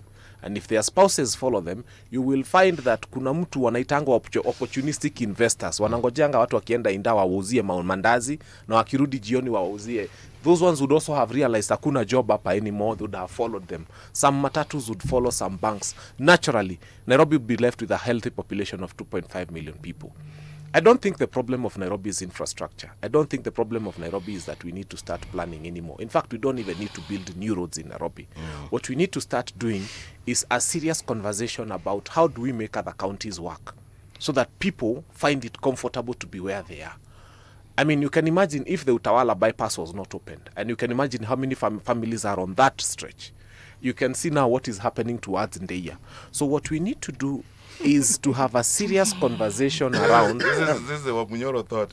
This is a. This look like Mobutu Seseko's thought. No. We need to have a very serious conversation around how to make sure that Nairobi is not the only attractive city. And this rural-urban migration can be stopped if we do other things. Yes, this rural-urban migration we got to get to a place where somebody who came to Nairobi purposely because they thought that only employment opportunities are here will find it comfortable to find the same jobs and the same incomes and everything within their home counties. Because if we do that, because the more you continue expanding the roads, the more the population of Nairobi will continue coming here. What we are not doing is we are not asking ourselves, why are people living where they are to come here? And if we start having a thought process of how do we make sure that things are working all over the other places, then it's fine. He keeps mentioning Wamonyora. I want to tell him one thing. Number one, the reason I worked with Raila Amolo Odinga because I did and because I was in Azimio is because I did not want William Ruto. Full stop. I've always made that clear. Why didn't I was you okay with Raila Amolo Odinga. I was not okay with the Ruto presidency because of the things we are seeing now, especially with Shah and all the other things that we have been seeing happening, and killings of Gen Zs and so many things I don't want to mention here. Now, when Raila Amolo Odinga was moving towards Ruto, we didn't have a conversation around that direction. So when Raila Amolo Odinga was going towards Ruto, I said, my support for you is not transferable to the person I was fighting. So when you go, I'm not going to go with you. My problem is not Raila Amolo Odinga. I've always made it clear. My problem is William Ruto. It's constant. And even right now, if Wamunyoro goes to Ruto, I'll fight him. When Wamunyoro came, he found me fighting William Ruto. In fact, I used to look like a madman in studio. They know me. All my clips used to go viral because I used to say we don't have a good president in office. So when Wamunyoro was in William Ruto's camp, I fought him thoroughly. I fought him every other time I had an opportunity. And I used to say, serikali yao ni mbaya wote. So when he left, and he started fighting the same person I'm fighting, I realized he's a bigger weapon against William Ruto than I am. Mimi nilikuwa narusha 2 missiles tudogo. Anakuja na intercontinental ballistic missiles. Chwa! Boom! Unasikia kumelipuka kwote. Why would I not want to work with someone who is fighting my enemy harder than myself? So I am with Wamunyoro because he's fighting William Ruto and he's fighting him better than anybody else is doing in this country. Not because that he's a good leader. But no, that when you're going to war, you choose the best weapon, and we have the best one in Wamunyoro. He's the biggest, best, most lethal weapon. You're looking for warriors. No. Listen, you will not get that leadership if you still have the wrong leader in place. First, we have to remove him, and now we have a good weapon that is helping us remove him from power. At least he came with 1 term, and even one child knows 1 term. So we need Wamunyoro for now. Now, as to whether he's going to be a presidential candidate or not, that's another issue. But in terms of the fight against William Ruto, he's the biggest asset. He's even and a good let me end by saying, Robert, let me end by saying, the fact that I am working with Wamunyoro does not mean that I hate Raila Amolo Odinga or I'm fighting, because that's what people are trying to do. Ati hao tu Wamunyoro wanachukia Raila. No, I got 1,300 votes in Waithaka ward. And I made sure that mimi sikuficha baba kama bangi. All my posters had babas photo on that. Unajua Kikuyu walikuwa na campaign wanaficha baba kama bangi. Wanauliza presidential candidate anasema wekeni mwenye mtataka. I campaigned for him, so I earned him votes in Waithaka, and I convinced very many people to vote for him. So I haven't had a problem with Raila Amolo Odinga. I have a problem with William Ruto. And for as long as Raila is with Ruto, I will not support that side. I won't fight him, but I will not support him. The day he leaves Ruto, and I know he will, and even this guy knows in his heart, wanangoja tu ni siku wanahesabu, utasikia amesema sasa hiki tuifanye kazi. No, they will. Now, there's something I want to understand from Robert. And you mentioned something when he was putting out some points, and you said that's Wamunyoro thinking. So I feel like you have an issue with how the thought process of Wamunyoro. Somebody has told you that, for you to control the overpopulation or the slums or the lack of jobs in the cities, not to build roads. I worked in, my first job was to get into Tanzania, and I worked there. I went there without a passport, and luckily in Tanzania I got a job with the UN, and the UN mission was in Congo. So I got to travel a lot in the Ituri region, the eastern region, which has a lot of problems, Manono, Kalemi, Lubumbashi, Bukavu, a lot, serving from Kigoma, Tanzania. And one thing I learned with Mobutu Sese Seko's role, he has one policy on infrastructure. And one policy is one, to control the number of people who are going to Kinshasa, so that the poor people from the rural areas don't go and overthrow him. And his policy worked in this way. No roads. This is why I'm saying is no roads. He said that the best way to make sure that nobody gets to Kinshasa. But remember, Laurent Kabila was in fact a Congolese living in Kigoma. That's why he had a very fluent Swahili, and that's why even the son had very good Swahili. He was living in Kigoma. This guy crossed over into Uvira and walked over thousands of... Congo is kubwa. It stretches from eastern side to the western side. You remember the Kinshasa is bordering Uko, West Africa, Uko, Central Africa, the far end of it. You see? And he went with this character army and went and overthrew him.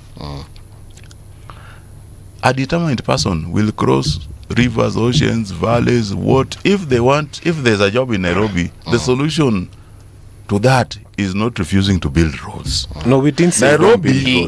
What we said is sometimes some of the monies we've allocated to infrastructure building, some of the roads we are building, will not get us where we want to. What we needed to have an alternative is to start asking, why do we have all the manufacturing concentrated here? Alternative was developing those rural areas. Those things that are making those people come here are some of the things we need to address. You see, when you can't have the capital city, it is the administrative city, it has a national park, it has all the manufacturing, it has the greatest GDP. Mambo, it doesn't everything. have all the manufacturing. Even you know the that. bulk of it is here. No, it doesn't understand. Manufacturing is in Thika, manufacturing is in Moroni County. Moroni, among the rural constituencies, let me highlight, this is the lack of opening your mind. And this is what devolution should have cured. I told you, one of the things I wanted, and I talked to my governor, I said, and the speaker, please, let's have an exchange program. 10 MCAs from Nairobi goes to Turkana for 2 weeks. So that we have an exchange program of all the counties. And we celebrate it during the devolution conference, where we don't celebrate the most shining governor.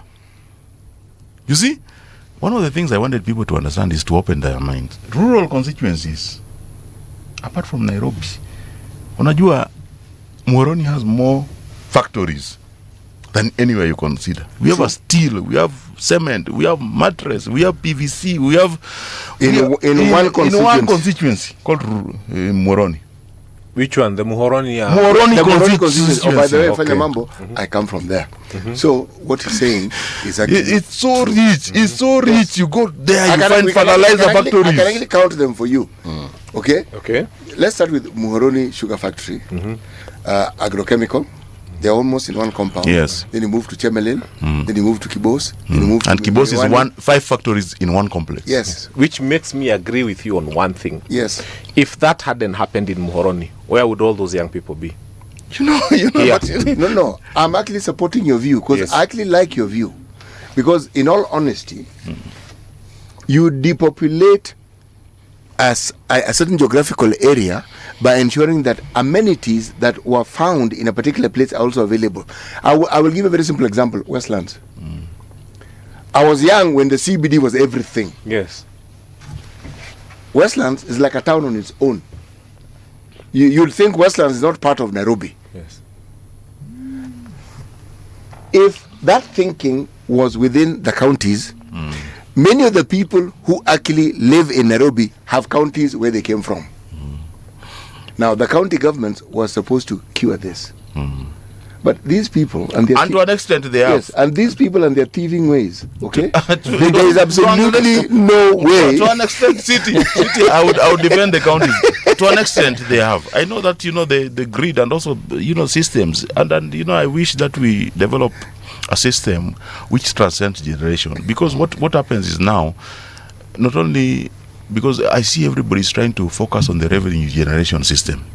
Everybody is now talking about, when the government uses that pay through this system, we have to procure through this system. Everybody was opposing, like we have 2 governments. I think that it should not be seen like you hate Ruto, so you don't want a system proposed by him. People need to understand that we live in one country. People need to understand that we live in one country called Kenya. I see sometimes you go to a health minister, you try to engage on the policy, the health policy. He tells you that, but that one you should talk to your CEC Health. I said, but you are health minister, Kenya. You need to understand that you work with each other, not against each other. And so when they are talking about this depopulation or developing the rural areas, for the first time in this country, I think that Nini is 10 years. Devolution is 10 years. What we need to understand is that for the first time, we have people who are getting into the middle class without stepping into Nairobi. A good number of them. Somebody in Turkana, if you go to Turkana today, they'll tell you the ECDs which have been built. They'll tell you roads which have been brought because of the kind of expansion they're seeing the counties are doing. They'll tell you in Mandera that at least they're seeing some development here. It might not be at par, because also the challenge is that a lot of resources are still in the central place. Robert, yes, we are seeing the money out of some of those counties here. Robert, that is minimalist thinking. I'm going to explain to you what I mean. What you say is true, but we seem to have the cap half-full mentality where we stop looking at the colossal amounts of money that have been given to counties. Even if we take that 60% goes to paying people, we talk of the 40% which remains. There are very few places where you can say that 40% is represented within the economy. You see, the changes, I agree, exist. My problem is they should have been multiplied tenfold. Then I would know the county system is working. I'm not saying what you're saying is wrong. There are changes, but that's not what we wanted as a county system. The changes that we're talking about were supposed to be infinitely more comprehensive, where your ward also becomes a place of business. Your ward also becomes a place where revenue generation. Now, your ward probably has that facility. You cannot develop an economy of the nation if the smallest unit isn't participating effectively. Some of the counties, how much money has been sent to the counties this year?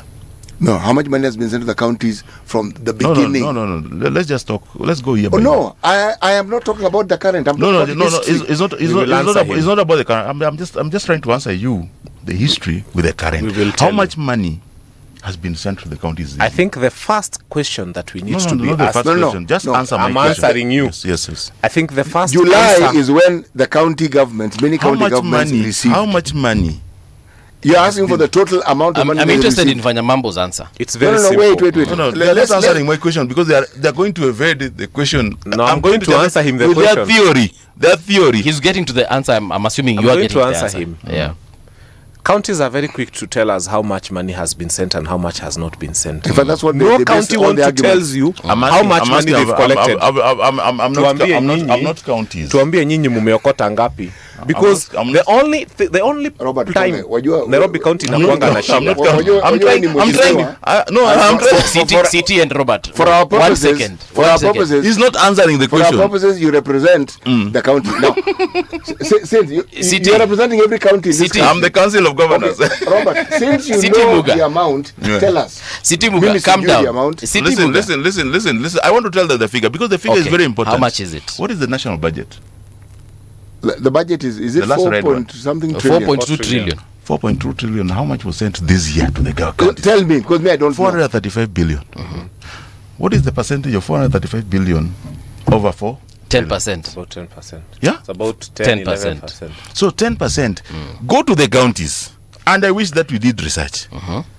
Add how long has devolution existed? 10. So let's remove the 35. Let's assume that they have been sending, in 10 years, they've sent 4 trillion. 4 trillion, this other government has remained with what? 40 trillion. So this 40 trillion, go to the national government. Tell me what they have built with the 40 trillion. You see now, that is precisely the point. Our discussion was on the national government. No, but I'm telling you, you have to compare. You have to calm down. I am not called. No, there is a point that Fanya Mambo was driving to, and I'd like us to get to that. This is the point, and it's a very simple point. Yes. Unaona hii Nairobi wameapprove buildings ngapi?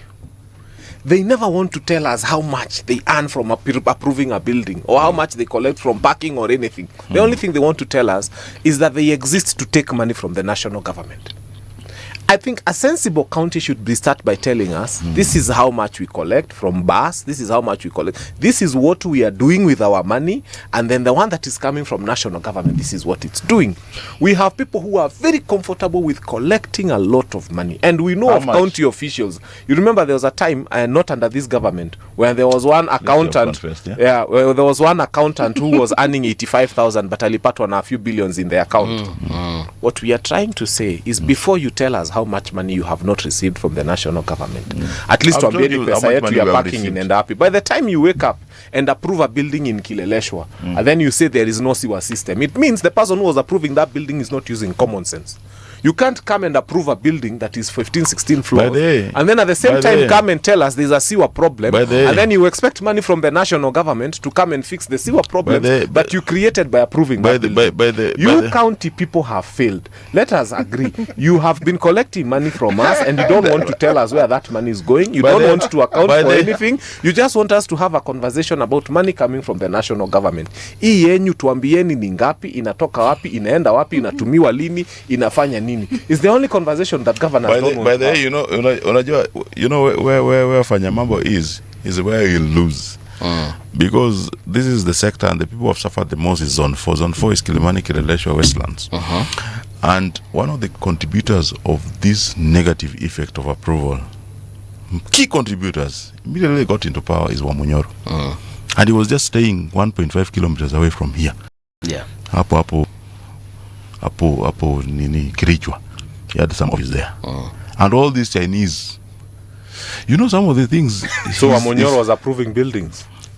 He was in fact, when they Sitting started in the disagreeing with the county governor, is when the governor refused to allow some of the approvals. And he said, Lazimu talk. This is when they said, Kwamba, the minority side was not moving fast to ensure that the governor was impeached. And we said the solution to this problem... Is that when we started seeing some drama between them? Yeah, there was a lot of drama. You know, they were saying, we are a degree, Tukanu who is tribal. They were insulting each other in front of the president all the time. Okay. And we didn't find it very... Because they were missing the point. There was a very big crisis of management of Nairobi. And some of us were trying to highlight it. Though we were called monos. And we were expected not to know. You know, in politics here, if you are elected for the first time, they call you monos. Yeah. Like in high school. You see? So, you are not expected to understand some of this. But some of us, because we ensure that when you bring a paper before the house, we read what happens in that city, counties. By the way, the Nairobi politics, how it has been designed, it is in such a way that it cannot help Nairobi. And it cannot help Nairobi. Come again?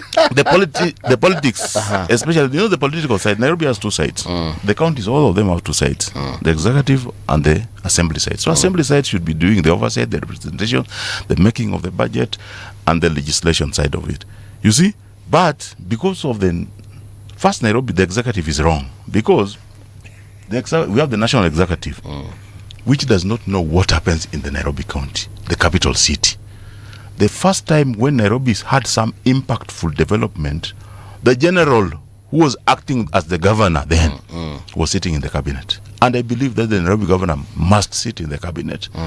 And the national government needs to have a view and in sync, that the national development plan should be in sync with the capital city. Why? The challenge in the Nairobi here is that how the politics have been, you know, the local governments and now we are in the counties, is that when Fanya Mambo is a youth from whatever slum areas and he has done a lot of mobilizations and support of the politics, they believe that the counties, the MCAs and whatever the nominations which are they doing in the counties, it should be a dumping ground for all the people they consider should start to learn how they should politics. But they don't consider somebody, that's why I said somebody like City, because I believe City is wise. Nairobi, the county assembly lacks maturity. Because you need to get, you know, in counties, if you go to the state assemblies in the US, you get some people who are 70 years old. They are business people. They have built factories. They have served in the army. They have served in the government. They know how the systems work. They can guide the young people who are trying to get into the politics and the small elective units how to run political affairs and how to build better systems for that. This doesn't happen in Nairobi. Watu wanakosana, you see what happened in Kericho juzi. Watu wanakosana kidogo, ngumi kwa nyumba. Then you ask ourselves, really? Is this thing... But Alai, tell us, in just a very simple question, what does it take for the governor to send a few lorries today and a tractor to remove that heap of rubbish that is outside the gate? Outside the gate of a primary school. All right. Because this guy is cleaning the river downstream, and the garbage is coming from here, and he knows. I mean, Robert, let me tell you, your governor is not. Sakaja by they should be impeached. If he was willing to clean up Nairobi, some of those places, kama Muslim, hatutaki rocket science. Tuma lori tano leo. Si tuchukue break kidogo. Na excavator, toeni hiyo takataka hapo leo. What does it take? Tuchukue break kidogo. Kuna lori mtanunua. Tuite fire brigade. When we return. And maybe Robert Alai will tell us, by the way, what does it take to get that garbage moved. But here's a news with Winnie Maganga. Don't go too far. All the time. Let the music move you, let's sway. Radio G's got your jam all day. Radio Generation, the home of urban soul.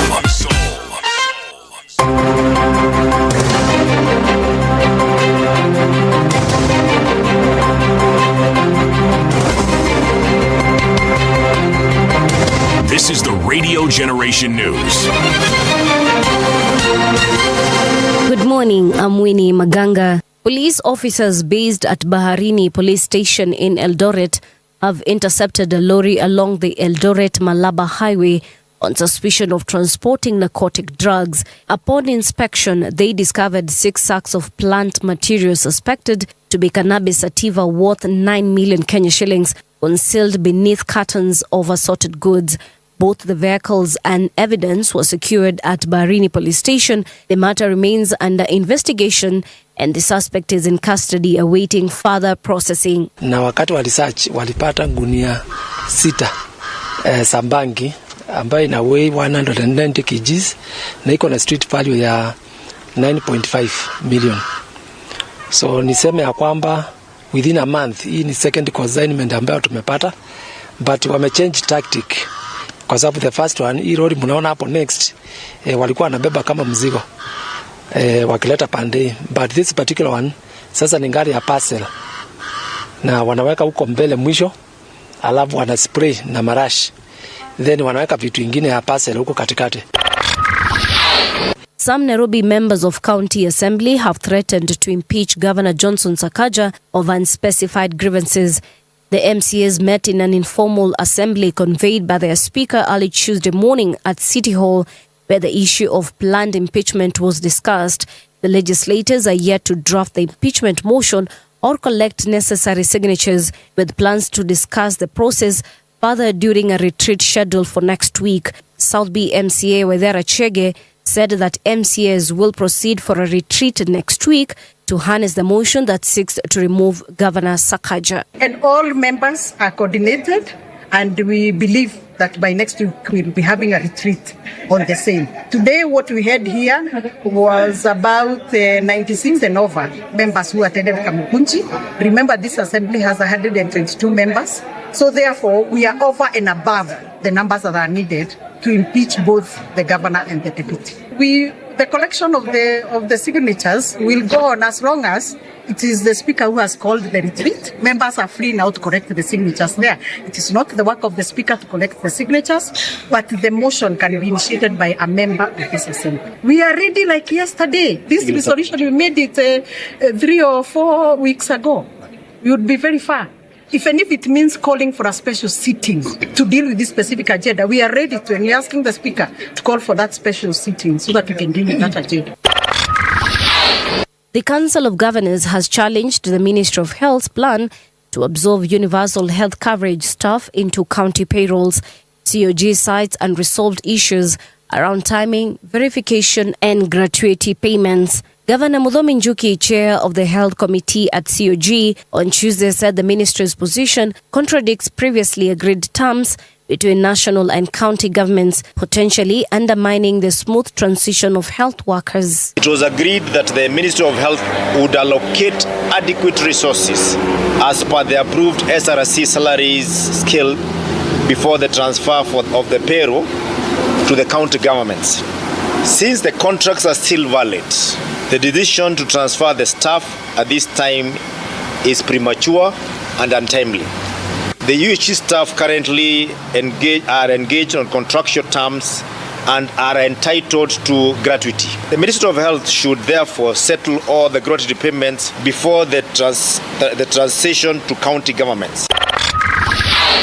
All is set for Senate to commence the impeachment hearings of Kericho Governor Eric Mutai, with proceedings scheduled to run between today and Friday, 29th August 2025. The initial hearings, which will see the full House sit as a trial court, are expected to be tense and closely scrutinized as they determine the governor's political fate. The process will formally begin today with the reading of the charges against Governor Mutai. At that stage, the governor will be required to enter a plea, either admitting or denying culpability. The Senate last week decided to conduct the hearing in plenary. And that's the Truth on Radio Generation. Good morning. I'm Winnie Maganga.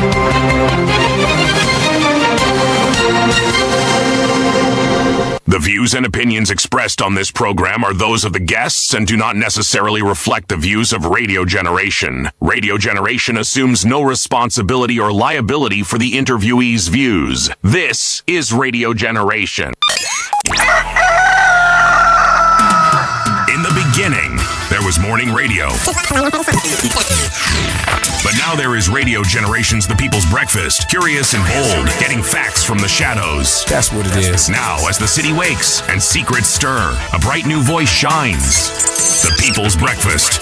Your morning, your voice, your journey. Good morning. Good morning, my neighbor. Welcome to the home of hard truths and bold insights. Radio Generation. Yes, indeed. The time right now is 8 minutes past 9 o'clock. It is Radio Generation. The People's Breakfast is where we're at. And indeed, we're the home of hard truths and bold insights. Na hapa kuna cheche za moto zimekuwa zikitupwa in regards to some questions. And I think it's important we actually get to the bottom of this, Robert Alai. We are with Robert, by the way. He is the Kileleshwa MCA. Yeah. We are also with Fanya Mambo. He is a lawyer and a political analyst. There's a question the Fanya Mambo asked before we went for the break. In fact, I need to qualify my question. Please do. And because hata watu wa kwetu Dagoretti, and that's the larger Dagoretti. In fact, is the constituency he's in. It's not part of Dagoretti South. But there's a huge garbage heap right outside the primary school. That garbage heap has been an eyesore and a pain for everybody. Sasa mimi nilikuwa nauliza Robert Alai kwa heshima, aende ongee na governor. You know, na kile kilori kilimwaga takataka pale Kenya Power. Yes. That lorry is still available, and I think the driver is still alive, or there's a replacement for him. I mean, it would take very little effort from where I sit to send a lorry there to just remove that garbage from there. This road also of 46 Kawangware hapo ndani, it's an eyesore because most of our people from Dagoretti South, that's one market they have worked on for a very long time. So it's a border. I have to discuss about a border issue. Hiyo takataka Robert Alai, enda uambie governor wenyu akuje atume kile kilori kilienda Kenya Power kichukue hiyo kitu. That's all we want. Yes. Yeah. you know when you see how the counties work, the person who is outside, who is not the MCAs, is very closer to the governor than the MCA. And you see, when people, our framers, thought of the constitution, they didn't. I think they were bullied by the MPs then, because, and also the MPs were the people controlling the system, because you remember Kitambo, the cabinet secretaries have to come from among the MPs and so on. Then Wazes who were behind the strong push for the constitution saw themselves as going to be powerful as oversighting the governors, and thought that the Senate was going to be the most powerful house. So all of them, Kiraitu Murungis, James Orengos, and Anyang' Nyong'os, all of them went to become senators. Then people realized that we have just given some monsters, they are called governors, too much powers. And now, every one of them thought we have to become governor. You see? But what they forgot were the people to oversight the governors. Because you paid, and I'm very, this is why I'm very supportive of William Ruto. Because he's the person who has shown the intention. For the first time, we have the governors are getting the full allocation. They cannot blame us. The second thing we have done is that we are trying to give assemblies their powers as they should be. So that when every month I wake up, I don't dream kwamba unajua salary yangu is supposed to be paid by the governor. Because the CEC finance is the one who is signing for the allocation for the county assemblies has to pass through the CEC. So what happens when the county assembly puts the governor in check? What will happen is that the governor says that we have used all our money in paying the recurrent and we don't have enough money for the assembly. So assemblies don't have salaries for like 3-4 months. What do? Go and beg him. Does it actually happen? That's what happens. He's actually talking about what happens. What happens? That's how it was designed. That mnakaa 4 months bila mshahara. Sasa utafanya nini? So watu wanaanza kutafuta madeals. Unaenda kwa governor nyumbani. Ukienda kwa ground, those guys will not listen kwamba, and the worst thing you can tell a mwananchi is that the person you are elected with ameshinda kudeal nayo. Na unasema kwamba governor atakusikiza. How are you coming back to us? You go and sort that thing there. You see? So in fact, in a situation where imagine that you put the governor in check, and that's why we are fighting for something called the World Development Fund. Today, if I push the governor to a corner, what he'll do, he might not refuse me salary, because people will call it inhuman, or kina city, they might noise, lipa Alai salary yake, wacha kutesa huyo kijana wa mtu, alitoka tu blogging juzi akaingia hii kazi ya MCA, hebu muonea huruma. You know, he knows that will generate a very negative media for him. So what he does is that Alai Maniskuma, all the construction work in Kileleshwa stops. There is no compelling reason, there is no law compelling him that he must equitably develop every ward. So we see this Ward Development Fund is not a fund where the MCAs control. We want every ward to have an equitable share. Let's say Ward A, like Kilimani where we are, does not have a slum. So we give the wards with bigger low-income development more allocation, you see, and we try to ensure that we bring everybody at par with each other. You see, we want the governor to be compelled by a law. Maybe we amend the County Government Act, which does not exist now. What the senators and the MPs believe is that we are going to give the MCAs too much development that will make them candidates for their replacement. So they don't want it to pass. That's why I'm very happy with, because William Ruto personally ensured that the law which was amended to ensure that the allocation for the assemblies from treasury goes back to. Unaona hii kizungu yote bado kuna mtoto anafungua shule kesho na takataka iko kwa gate yake. We don't care, let me tell you. As Nairobians, we don't care what is Ward Development Fund and all those other things you're telling us. What we care about, that's where your problem what starts. We care about is that there's a county government in place with county equipment and there is a stench at the gate of a primary school and they are giving us theories about who is MP, who is MCA and where is the border, and sisi hatutaki hizo theory. All we want is we know that if that garbage was at Sakaja's gate, haiwezi lala for one night. And I think what the favor then we need to do is tuonyeshwe somewhere, the place where some of these county officials live, kama mkubwa environment. Hiyo takataka itolewe hapo Muslim primary, iende imwagwe kwa gate yake, right outside his gate. Let it stay there for a month tuone kama ita happen. Kama mtatuambia hizi theory zote mnatuambia hapa. But the chief officer environment comes from Kawangware. Sasa iende imwagwe kwa gate yake. She's not feeling the pinch. I think let us have this conversation from a point of you have a humanitarian responsibility to the people of Nairobi.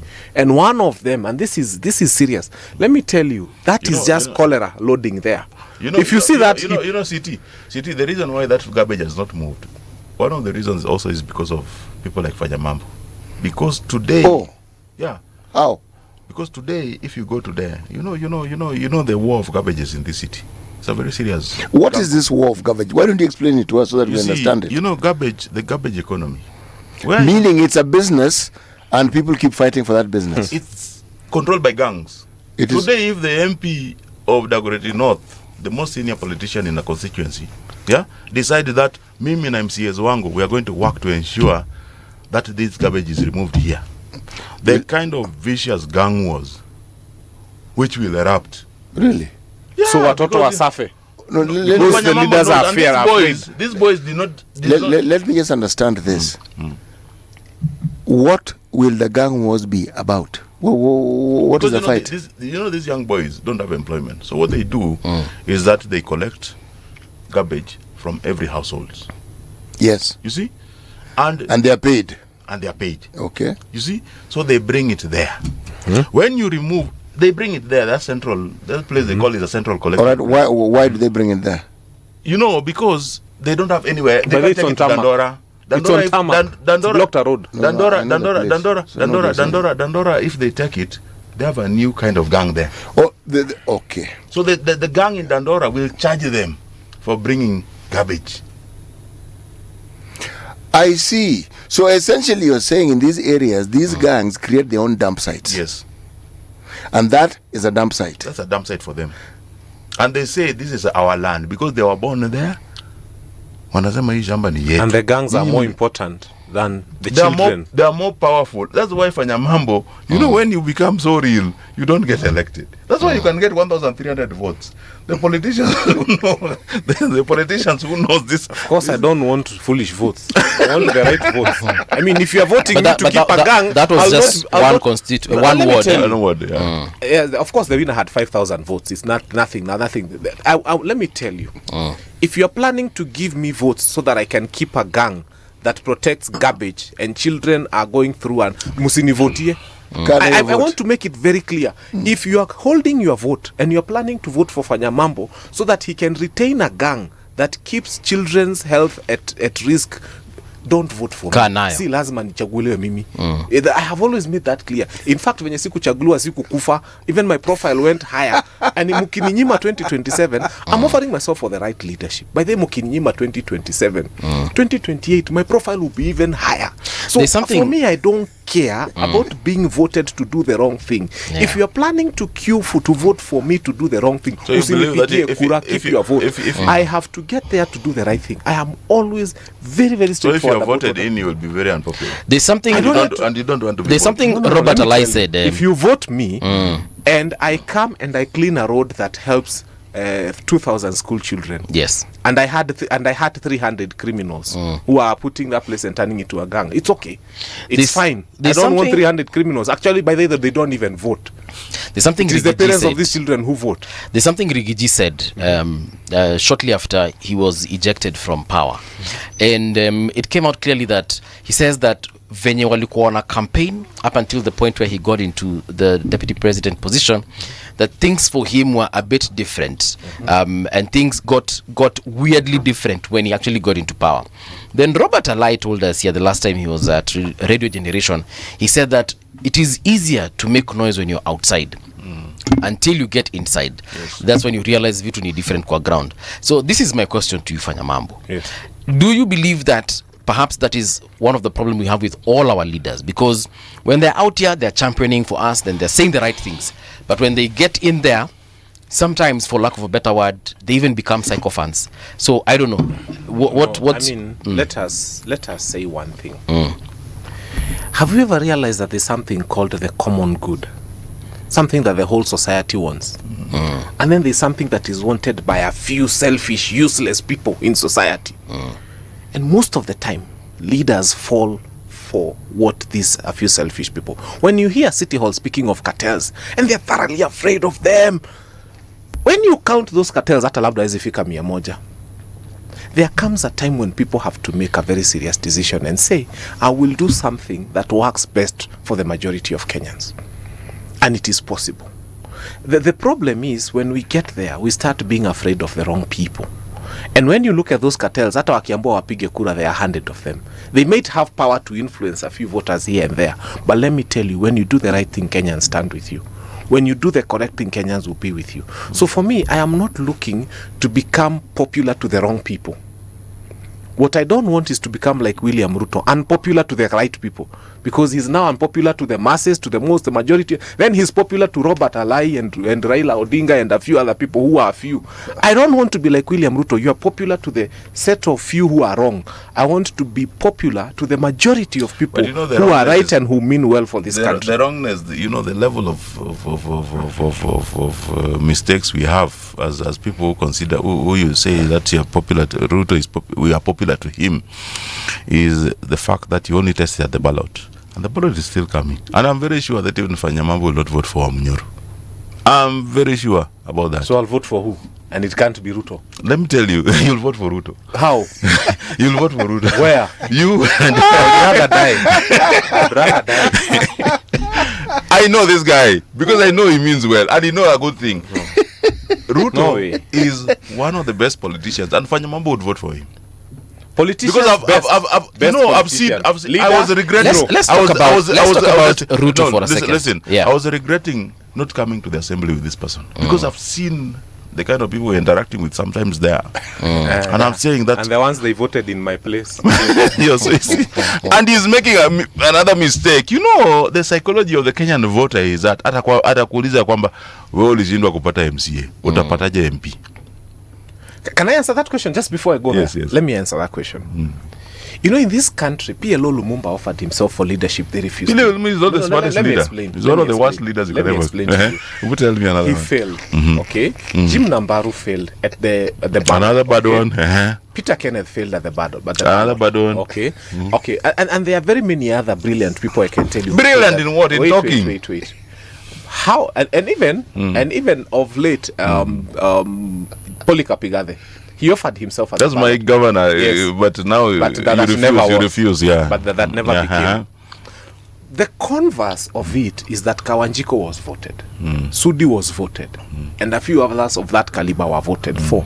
Because I told you the elections the do level, not the level, the elections do not confer genius upon someone who was otherwise foolish.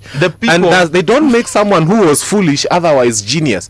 So the thing is, the fact that PLO was not voted for does not make him a dimwit. And the fact that Sudi Peter was Kenneth, voted in, and that is why, ask yourself when you're going to the ballot, if the United Nations was given Sakaja today, and they were given Polycarp Igathe, and they were told, we want someone, choose one to head a department, you know who they would vote for. I think I always tell Kenyans that way. When you are running, if you owned a stream of 10 petrol stations, your own petrol stations, and you are told to choose between Sakaja and the Igathe to run those 10 petrol stations, you know who we would vote for. The problem we had today is that the bulk of us, when you go to the ballot, when something is public, it is useless. So that if I'm choosing a maid for my children, one of the first things nasema, hey, ni maid akuwe na masomo ya form 4, anaweza fanyisha watoto CBC, and a very high standard for a house help, because it is my personal space. Now, when you are choosing somebody to go and oversight billions, because akina Alai are dealing with billions at the county assembly, unasema birth certificate is enough. And that is now the attitude that is hurting this nation. We have to get to that place where we start saying, tuache upuzi kama voters. And me, I'm one person who's had the courage of looking at voters in the eye and telling the voter, you are wrong. The fact that we have some of those horrible leaders in power means that the voter is wrong. And me, I'm not afraid to tell the voter. And I always tell the voter, by the way, voter, when you see a brilliant person who offered themselves and they were not voted, don't come and laugh at them and say, well, what hawezi kuwa MCA. Laugh at yourself and say, I don't have the capacity to make a brilliant person a leader, but I have the capacity to make a cabbage a leader, and I am having cabbage problems. Your hypothesis is he has that qualified my statement. Yes, and you're both wrong.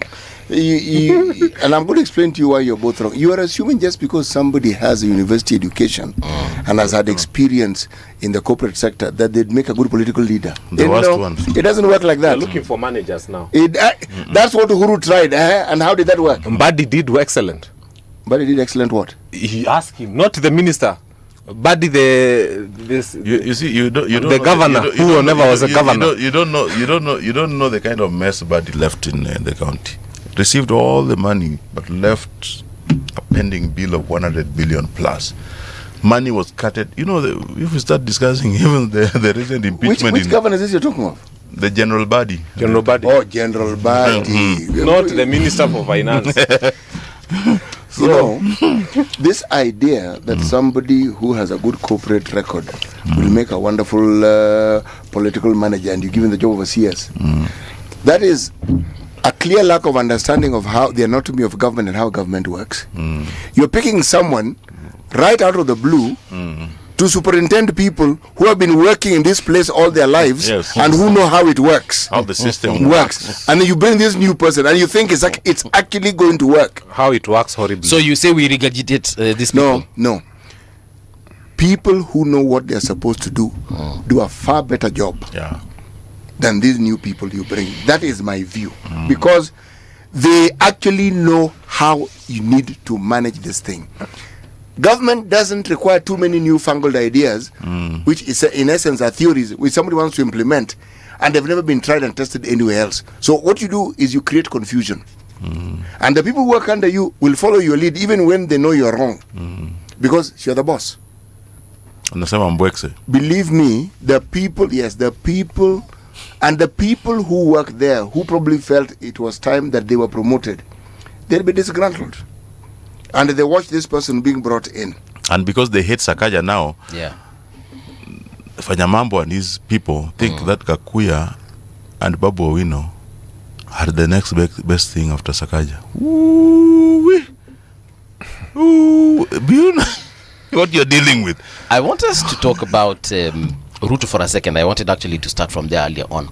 Something that perhaps City you'll also help me bring to whatever. There's this thing we say that perhaps the reason, and this one is directed to you, Fanya Mambo, the reason that perhaps the president is underperforming in our eyes is because he inherited a lot of problems from previous presidents, going all the way back to President Jomo Kenyatta. And of course, by the time we're getting to like a president like Uhuru, we're talking about the amount of debt that he took. And so now Ruto just found this particular situation. Yes, he has his own flaws, and we'll highlight those ones. But compared, or rather tukiongeza hizo zake alafu tuongeze hizi zingine za Uhuru na tuongeze zile zingine za Kibaki, then now we are having the kinds of problem that we're having today. Some of the issues we are facing and we are pointing fingers at the president are not necessarily because he did it, but it's because he is the president. I'll start by asking you, how many Subarus did he inherit from the previous presidents? All of them. Yeah? All of them. And why did he has not had any new leasing program. No, the ones we saw in Rongai were very new. No. Let me tell you something. And let us be. And by the let me tell you. But then Uru started the Subaru program. So where this administration is failing. Because Gachagua was peer to Uru. Let me tell you where this administration is failing. Now, look at e-citizen, for example. You wake up one morning and the Auditor General, not Fanya Mambo, tells that, for example, e-citizen has lost 15 billion or has lost 40 billion. They tell us that the money being collected in e-citizen is not ending up where it's supposed to be in the consolidated fund. There is no arrest, there is no charge, there is no naming, there is nothing. Life has to go on as usual, okay? And then you want Kenyans to continue paying more taxes. You come and ask yourself, this President William Ruto that people are over-glorifying and saying that he inherited a lot of debt, has actually borrowed a lot more within 2 years than any president has ever borrowed within 2 years. You ask him, if debt is bad, why are you borrowing? You can't come say you're in a hole, you continue digging deeper, and then you're saying, tuko na shida ya debt, and then you are going all over the world borrowing more money. Actually, Kibaki did 33 trips in 10 years. No. That Ruto did within less than 1 year. Kuzurura tu dunia akiomba pesa. The money that he's borrowing is sinking us further into debt. So you can't come and say debt is bad and borrowing money is bad, and then you are borrowing a lot more money than the other people ever borrowed. So you have to come and show us debt is bad by refusing to borrow debt. But you can't come and tell us madeni ni mbaya, and then you are borrowing a lot more loans at higher interest rates than your predecessors, and then you're expecting the loan problem to come to an end. Look at SHA. Now, you come and find NHIF. It was not excellent, but to some extent it was working. And Kenyans had found it reliable, and to some extent it was helping them. Actually, the vast extent it was working. It was working. You come and bring a terrible thing called... NHIF. Yes, we have all used NHIF. Huku wanatumia, wewe unajua wewe ni rich kid. Now, NHIF is working. The assumptions in this one, NHIF is working. And then now you bring us SHA. Angalia ile aibu tumepata. Mpaka mnakuja mnaambua Ladnan Hospital, mnaambua menye hiyo hospitali, mnaambua what does Duale do as late as last evening? They come and suspend the hospitals. They are not interested in the people. Yani, the hospital is the criminal. Are you getting what I mean? The hospital is the criminal. In this Ruto administration, at least time ya Uhuru hata tulikuwa tunaona watu wanachajiwa na corruption. I'm not saying he handled it well, but we would see a few people being brought before court and charged with. Sahi ya time ya Ruto, what we are seeing, if you ask me, kama sasa hospitali zimesuspendiwa. The first time a governor is in jail. No, sasa zinasuspendiwa. Now, when all those ones are suspended, you ask who are behind them. Their names are known. Where are they? They are still in office. Yeah? Now, uliona usiku Nyandiwa watu wakifieka. I wish you can share those videos here, kwanza they are online. Inafiekwa usiku because ilipatiwa 19 million na ilikuwa na magugu imefika hapa. Imefiekwa so that it looks like a hospital that you'd have received 19 million. It is where it is on the map of Kenya, but at least the videos are there. What I like about Kenyans is the fact that wherever you mention that umepeana kitu, people tell you, by the way, I live here. They take a pin, they take a photo, and they show you what you're dealing with. So I don't need to know where Nyandiwa is, and I don't need to go. That also shows the lack of understanding of, because, when you go to a place like Kisumu, it's hard to defend Duale. Started by just saying, wacha Duale abebe mzigo yake. It's easier for you, Robert. You'd see, there are very many Nyandiwas, versions of Nyandiwa. And maybe your understanding of Nyandiwa does not work well in this situation of you're trying to do the public audit. Why are they clearing the bush? You see, I don't know who is clearing the bush, but I'm very sure that, people, when you get good publicity, you're preparing the visitors to come and find at least a decent place. That is the only honorable thing to do as a host. When you hear people, you don't want even the enemies to come and find you in a very bushy, area. The bushy area has 19 million. So the actual Nyandiwa, and I think the explanation was very good that the actual Nyandiwa which was receiving was using because this is how government also happens to make, and with the devolved units. And when sometimes I was in park, you understand how the lack of speed in the transfer of assets hamper, especially the water services and the health systems. You find that they have built a new hospital. I'll show you photos before and after, and during the cleaning. You have built a new hospital, and this new hospital is supposed to be using the systems from the previous health ministry. Yeah. You see? And the health ministry has not been able to transfer some of the assets to the county because that level is now managed by the devolved unit. And you find people are now struggling with the name. So you find payment is going to a dispensary or going to a health center, which is not the upgraded place, has a different name because the governor in place decided to give a new name to the new facility. Yeah. So sometimes also the naming can be a great mix up. But also I agree with the Fanya Mambo that the kind of mess we saw in the SHA and the fact that Ladnan was even associated with the CEO of SHA, the chairman of SHA, yeah. It's very unfortunate. Why is it unfortunate? I believe that that because he said that he detached from the system, the facility in 2023, where he went. The facility is now being managed by Metropolitan something, but I don't know how far he disassociated from the system. But what I understand is that when it feels messed up, it is messed up. Okay. That article appeared yesterday in the Standard newspaper.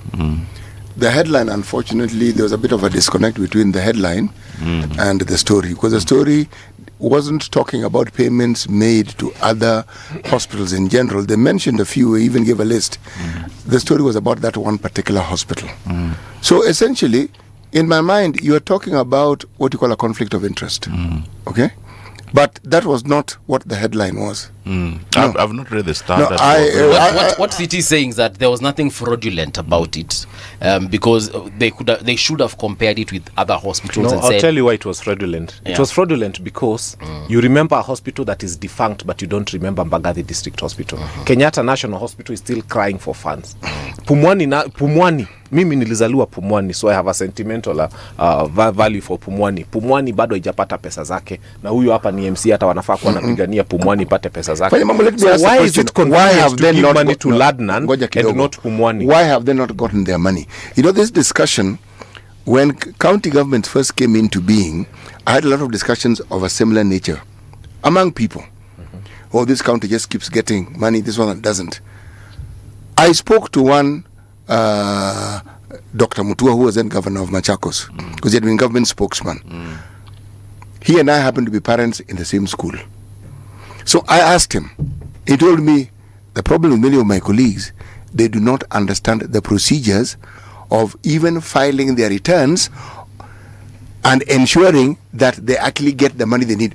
Before the government gives you more money, there are certain things you must do. And there's an order in which you must do them. Said, if you work for government, you'll understand. Or if you get someone in government, they'll explain to you so you'll understand. If you look at some of the monies that people don't receive, I'm still talking about county governments. Even this last batch where the controller of budget said certain people are not getting their money because they fell short of the required procedural details that they need to follow. They didn't bring in some things in time. That thing follows government or public hospitals as well. If there is a rule that has been brought in by a new system which tells you that in order for this to be paid, at the time you are treating the person, the documentation must take place right there and then on that very day, and then you send it. If there is an anomaly between the time and the day that thing is handed in and when the patient was treated, it will be flagged. So until it is rectified, that payment will not be made. I'm giving you as an example. That's why I'm asking why. When payments are not made, it can't be that payments are not made and others are being paid. No. Why? Let's start with why were they not made and why were those ones paid?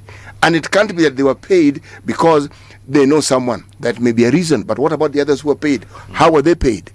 I have a solution that works, because we sometimes talk about problems all the time and you think Fanya Mambo can't give a solution. I'll give you a solution that works. Very simple solution. We are the ones who pay for the medical bills of our members of parliament. But because SHA is so perfect, they don't belong to SHA. What we are saying is for SHA to work, members of parliament must move from that hospital insurance fund they have, which we pay from our taxes, to SHA. Na iabolishiwe hiyo yao. Ama sisi wote tuwekwe kwa hiyo MP. We can't have a situation where us as Kenyans are paying for them to the tune of 10 million for their medical care. They have a system. You know, these members of parliament, tukiwasikia wakipiga kelele huku, wanapiga kelele wakijua they are not members of this SHA. Hata kama wanakatwa, when they go to hospital, the card they swipe is for a very different private medical cover that they have as members of parliament. But it's coming from whose coffers? Our coffers. It is our money. So we are telling them, moving forward. Do they contribute to this fund? They contribute, yes, wanakatwa for SHA. But they're not interested in it. But what about the other one? Do they contribute to that or not? Yeah, 10 million. But hata hiyo mshahara inatoka kwetu. That's why we are saying. Because they are I just want clarity. I'm not disputing what you're saying. It actually even makes sense. Because if the decision makers and the policy makers were all in SHA, yes, then the discussion around SHA would be more honest. Yes. All we are saying is simple. I agree with Fanya. Hatutaki ma MP wakuwe na cover yao. This is where he needs not to shout, because I'm wholly supportive of him. And this is one argument I've made as a publicly elected person, that if I want to take private insurance, APA, CIC, whatever, let me have that on my own. If you want to give me as an employee benefit, that cover, don't take public money and look for a private provider, especially when you are the county government or you are the national government, and your main business is supposed to offer social protection to your citizens. So I always find it very unfortunate that the police, who are doing very good work of protecting us, are supposed to be getting a very comprehensive insurance cover, but they are limited to some 2-3 health facilities in their location, because somebody directly benefits. The teachers also the same way. Then the county government, you find every county government, leo kama I think Nairobi, we are in what in Madison. You see, then the executive side is in Jubilee. That executive side. So Fanya Mambo has a valid point here. You know, that's why I say I wholly agree with him. It's very unfortunate. If you have to take my cover, I say this cover, private cover, I will look for it myself. With your own money? With my own money. Separate from this, because I'm supposed to, how will I go to Mbagathi? You know, how will I go to Mbagathi and ensure that Mbagathi works when you give me a quick access to Gagan? You see? True. So I think that is very unfortunate that even when I was seeing one of the governors even went to and was bragging how he was being treated, and that's when people were asking where he is, he was just defending, oh, I was very happy for you defending me for when people are asking me where I am. But you know, your work, and this is the one very skeptical of the loud people being given the managerial roles. Because this was Governor Orengo. Yeah. One of the worst managers you can get as a governor. When somebody believes that Sifuna, because he speaks loudly, can be a good governor, this is where Kenyans miss the point. When somebody believes that because Babu Owino can say TB Mantialala can make him a good governor, I say Kenyans miss the point. Some of the good governors are not even good speakers. They're not even good speakers. A good legislator does not mean that he's a good governor. These are two different functions. So who's a good governor? I think a good governor is somebody who can, you can sit, like now you are managing like Nairobi cosmopolitan community. You are able to think outside the box. You are able to identify what is the strength of the county, because the fact that health system like Kisumu, the governors all there, Nyang Nyong'o is being praised for doing nothing. The governor there is Kisumu was always clean. Tell me when Nyang Nyong'o held any cleaning, massive cleanup. At least give it up to him. Alitoa nini kwa barabara. Nini? He put everything back to the market. What? He removed the hawkers from the road. Chief, no. You don't know Kisumu. That one, no. You've got it wrong. The economy of that city is anchored on those small businesses, my friend. All right? You tied it up. In this big city capital, we have businesses on streets. Yes. They are regularized. There's a way in which you regularize it, you stop it from being an eyesore. Yes. Kisumu doesn't have those big industries that people speak of. Whatever was there died a long time ago. This is how people thrive. Now, when you remove them, and you remove them from the traffic where people actually are, How on earth do you expect these people to make a living?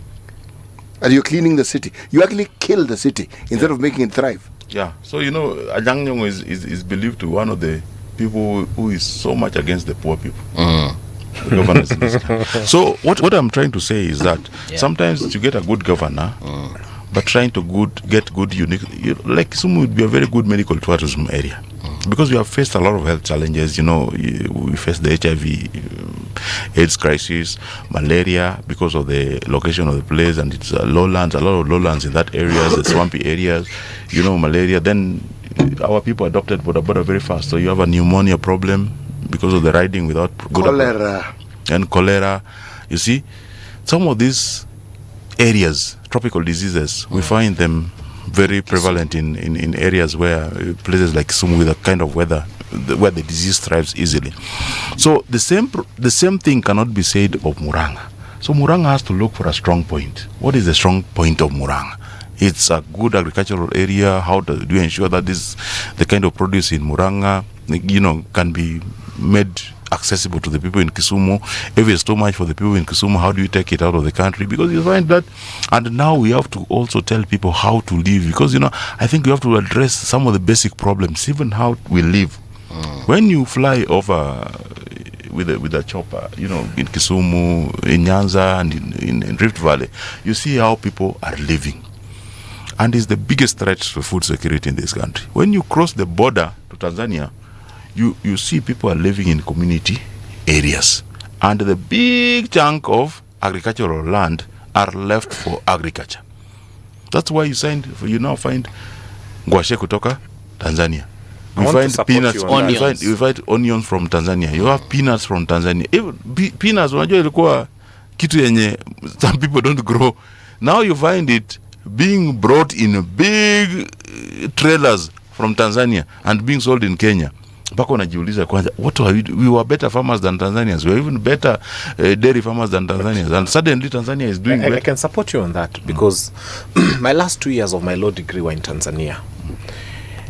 And the interesting thing is, because we made life very difficult for our own people, most of those vehicles you see at Marikiti with Tanzanian number plates are owned by Kenyans. Because one of the things you do is, like, for example, here you can only import a vehicle that is 7 years old. Tanzania up to 15 years on a letter. So some of those vehicles, they import through the Tanzanian border and they register them in Tanzania, but they are Kenyans.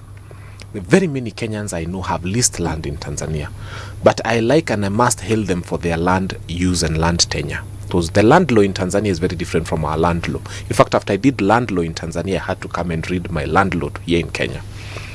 And the reason is, Tanzania, you don't own land as such. There are areas they've decided you can lease land. Hiyo jinga yetu ya land ownership, kuna mahali ilifika mpaka you divide plots into something that is not sustainable, 40 by 80. I have seen people go to as far, and it's my community, the Kikuyu, Buroti Maguta. They've gone to as far as Malindi. Malindi wananunua eka 50k. Wanakatakata to plot to. What business do you have cutting a plot in a place like Malindi, 40 by 80? Wanauzia watu. What can you do on 40 by 80? You don't plan to live there. Ukipanda mandizi ni mandizi tano, your land imeisha. So unless we change the land policy and the land law in this country, so that we get to a point where we are not subdividing land into units that are not economically sustainable. But secondly, and most importantly, Kenya produces a lot of food that we must appreciate. But there's something that happens. First, during harvest, Kenyans lose a lot of food. Now, storage, Kenyans lose a lot of food. During transportation, we lose a lot of food. And if you want to understand, go to Marikiti, unakuta kimelon. You think somebody carried a dirty melon on top of a vehicle? When they were leaving the farm, they chose the best melons. So when you find an ugly melon lying on a street somewhere near Marikiti, just know that that is human food that got wasted. So during transportation, we lose a lot of food.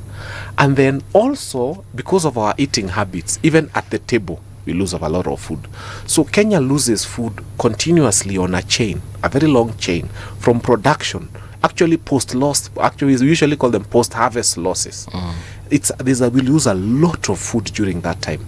And now we need to start having conversations around how do we make sure that chakula ilipandwa haitapotea to the greatest possible extent. How do we start reducing on post-harvest losses before we even talk about producing more food? Because it's one thing to produce a lot of food, but then lose a lot of it after you've harvested it. Have you ever... Sorry, go ahead. No. I actually have a couple of questions I need to ask them before because of time. Kuna mtu anauliza hapa, hebu uliza Alai, he used to be Ruto's critic. Is it baba effect? Alafu akiweka nitwaje zile vitu brackets, ng'ombe za baba, or what changed? That is the first question. You know, when we found we didn't hate Ruto. We were competing for leadership. And you know, he got there before us.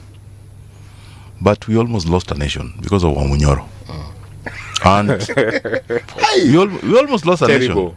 You know, when you know, in a democracy like Kenya, the most powerful institution is the parliament. It's not State House. State House can even be in Sugoi today. Moi was living here in Kibra, and he was not living in State House. So State House can be anywhere. The living place of the president is not the most powerful place.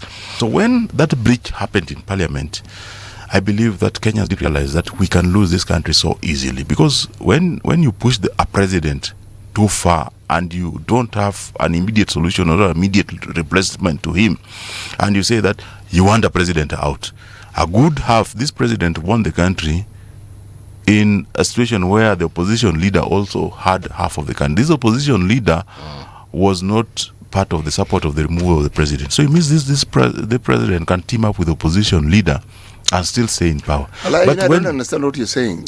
Are you saying that there was a plan to remove the president? Yes, there was a coup. In fact, it was very well. It started from way before Limuru 3. You know, this. I think now they have to tribalize this. It's not. No, but is there evidence to support what you're saying? Yeah, but you know. No, I'm asking because I honestly don't know. This guy has started reading a manual called Silvanus Osoro and Others, and Kaluma and Brothers. A manual called that when things hit the fan, you have to blame Kikuyus for everything. That's why they start sneaking in Limuru. Let me tell you something.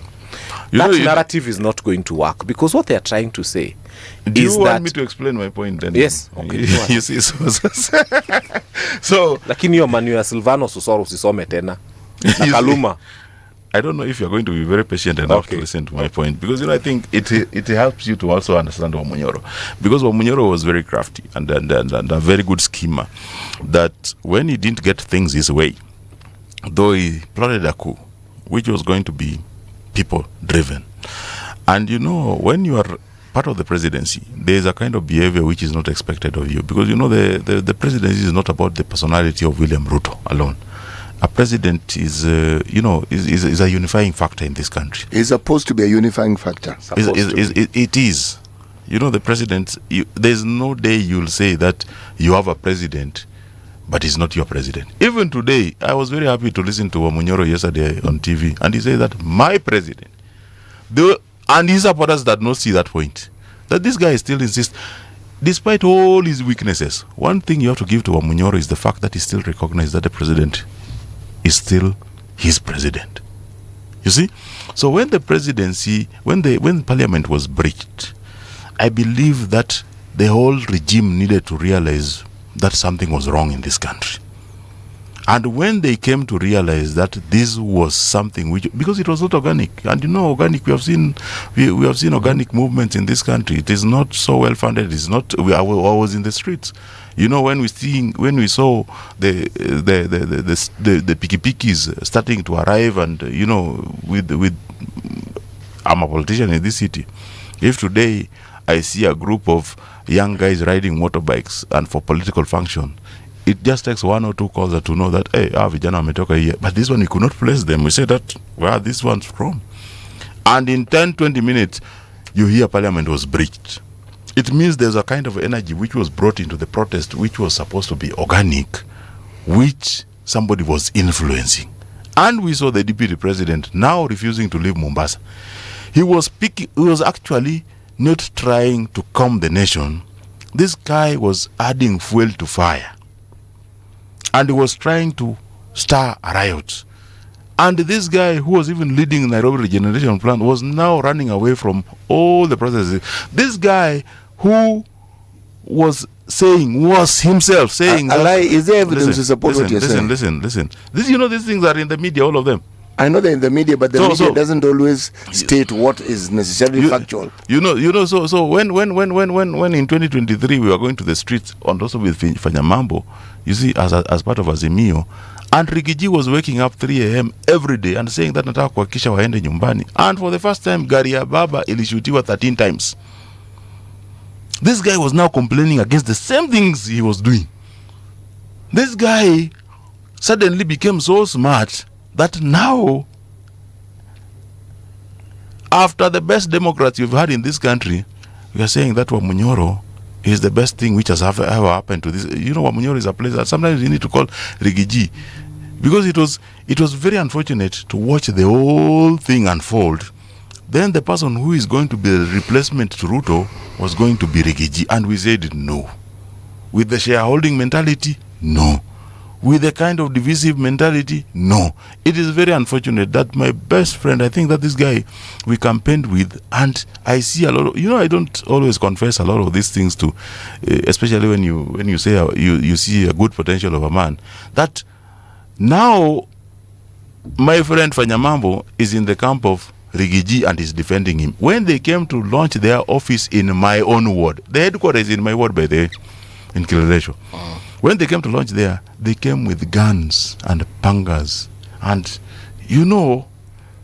people were shooting shotguns in a place where we have never seen even a politician chomoa a bunduki.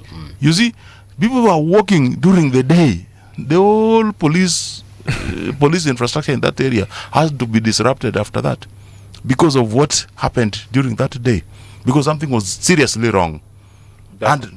Robert, allow me to tell you something, and I have always wanted Kenyans to understand this point very clearly. If there's one person who's been consistent in his narrative, that person is Fanya Mambo Kinuthia. I have always said from the time we were campaigning together in Azimio that William Ruto is not a good president for this republic. And throughout, everybody he worked with during that time, I fought him and everybody he worked with, including Wamunyoro himself. And then along the way, tables turned, and Wamunyoro became a fighter against William Ruto. So I told him, it's not us who've joined you, it's you who's joined us on this side, and we are fighting William Ruto. Unfortunately, sometimes I'm aiming something at William Ruto alafu baba anapita. Unajua inakuwa shida because you have to wait. That's not my target. But ako huko State House anapita hapo. So a jab might hit him that was not meant for him. It's the same case with Robert Alai. Yeah, this young son of yours. I have he's no a good problem. comedian. He's very far from politics, but he's a good comedian. I have a lot of respect for Alai here. And sometimes there's something aimed at this terrible administration that he's part of. Na nikirusha inaweza kuta Alai, his head is not small. It won't be missed. Itagongwa tu somehow. And then he will say Fanya Mambo umenigonga unaniuliza. I'll just tell him you're in the room and I'm firing into that. Tell me something. What is it that you consider to be so absolutely terrible about this government and the president? First is the hypocrisy. The first thing I have a hypocrisy problem in a politician is the hypocrisy of this administration. Yes, hypocrisy because when we make you president, when Kenyans make you president, they want you to start to first stop all that nonsense and to serve them. Let's be clear here.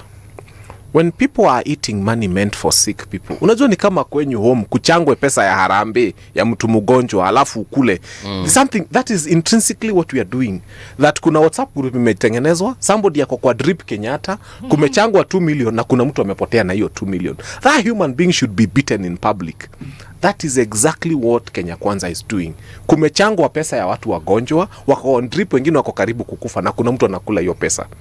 So when you become president, you stop first with this nonsense of politics and ask, there are human lives at stake. There's someone whose breadwinner is in a hospital and it is incumbent upon you as president to make sure that that person is well. Na sometimes anakosa kutibiwa, anarudishwa nyumbani, anaenda anakufia nyumbani because mtu alikula pesa imechangwa ya huyu mgonjwa. So that is why for me, I have a problem with William Ruto. Rigathi Gachagua was the deputy to Ruto. Yes. When all these things. Oh, and I fought him so hard. Yeah. Uhuru Kenyatta treated us to a really fair amount of things that are completely questionable. Whether it's Aror Kimwarer Dam, whether it is and I never supported his nonsense. Whether it is the railway and many other things. Kwanza nilikuwa naitwa Mkikuyu mbaya anapiga mpaka Uhuru. Bas. Now you see, so we are fighting bad. This is where the hypocrisy now extends to us, the citizenry. Because William Ruto is mentioned every time Uhuru is mentioned. Yes. William Ruto is now president. Yes. The buck stops with him. Full stop. Yes. He has a deputy. Yes.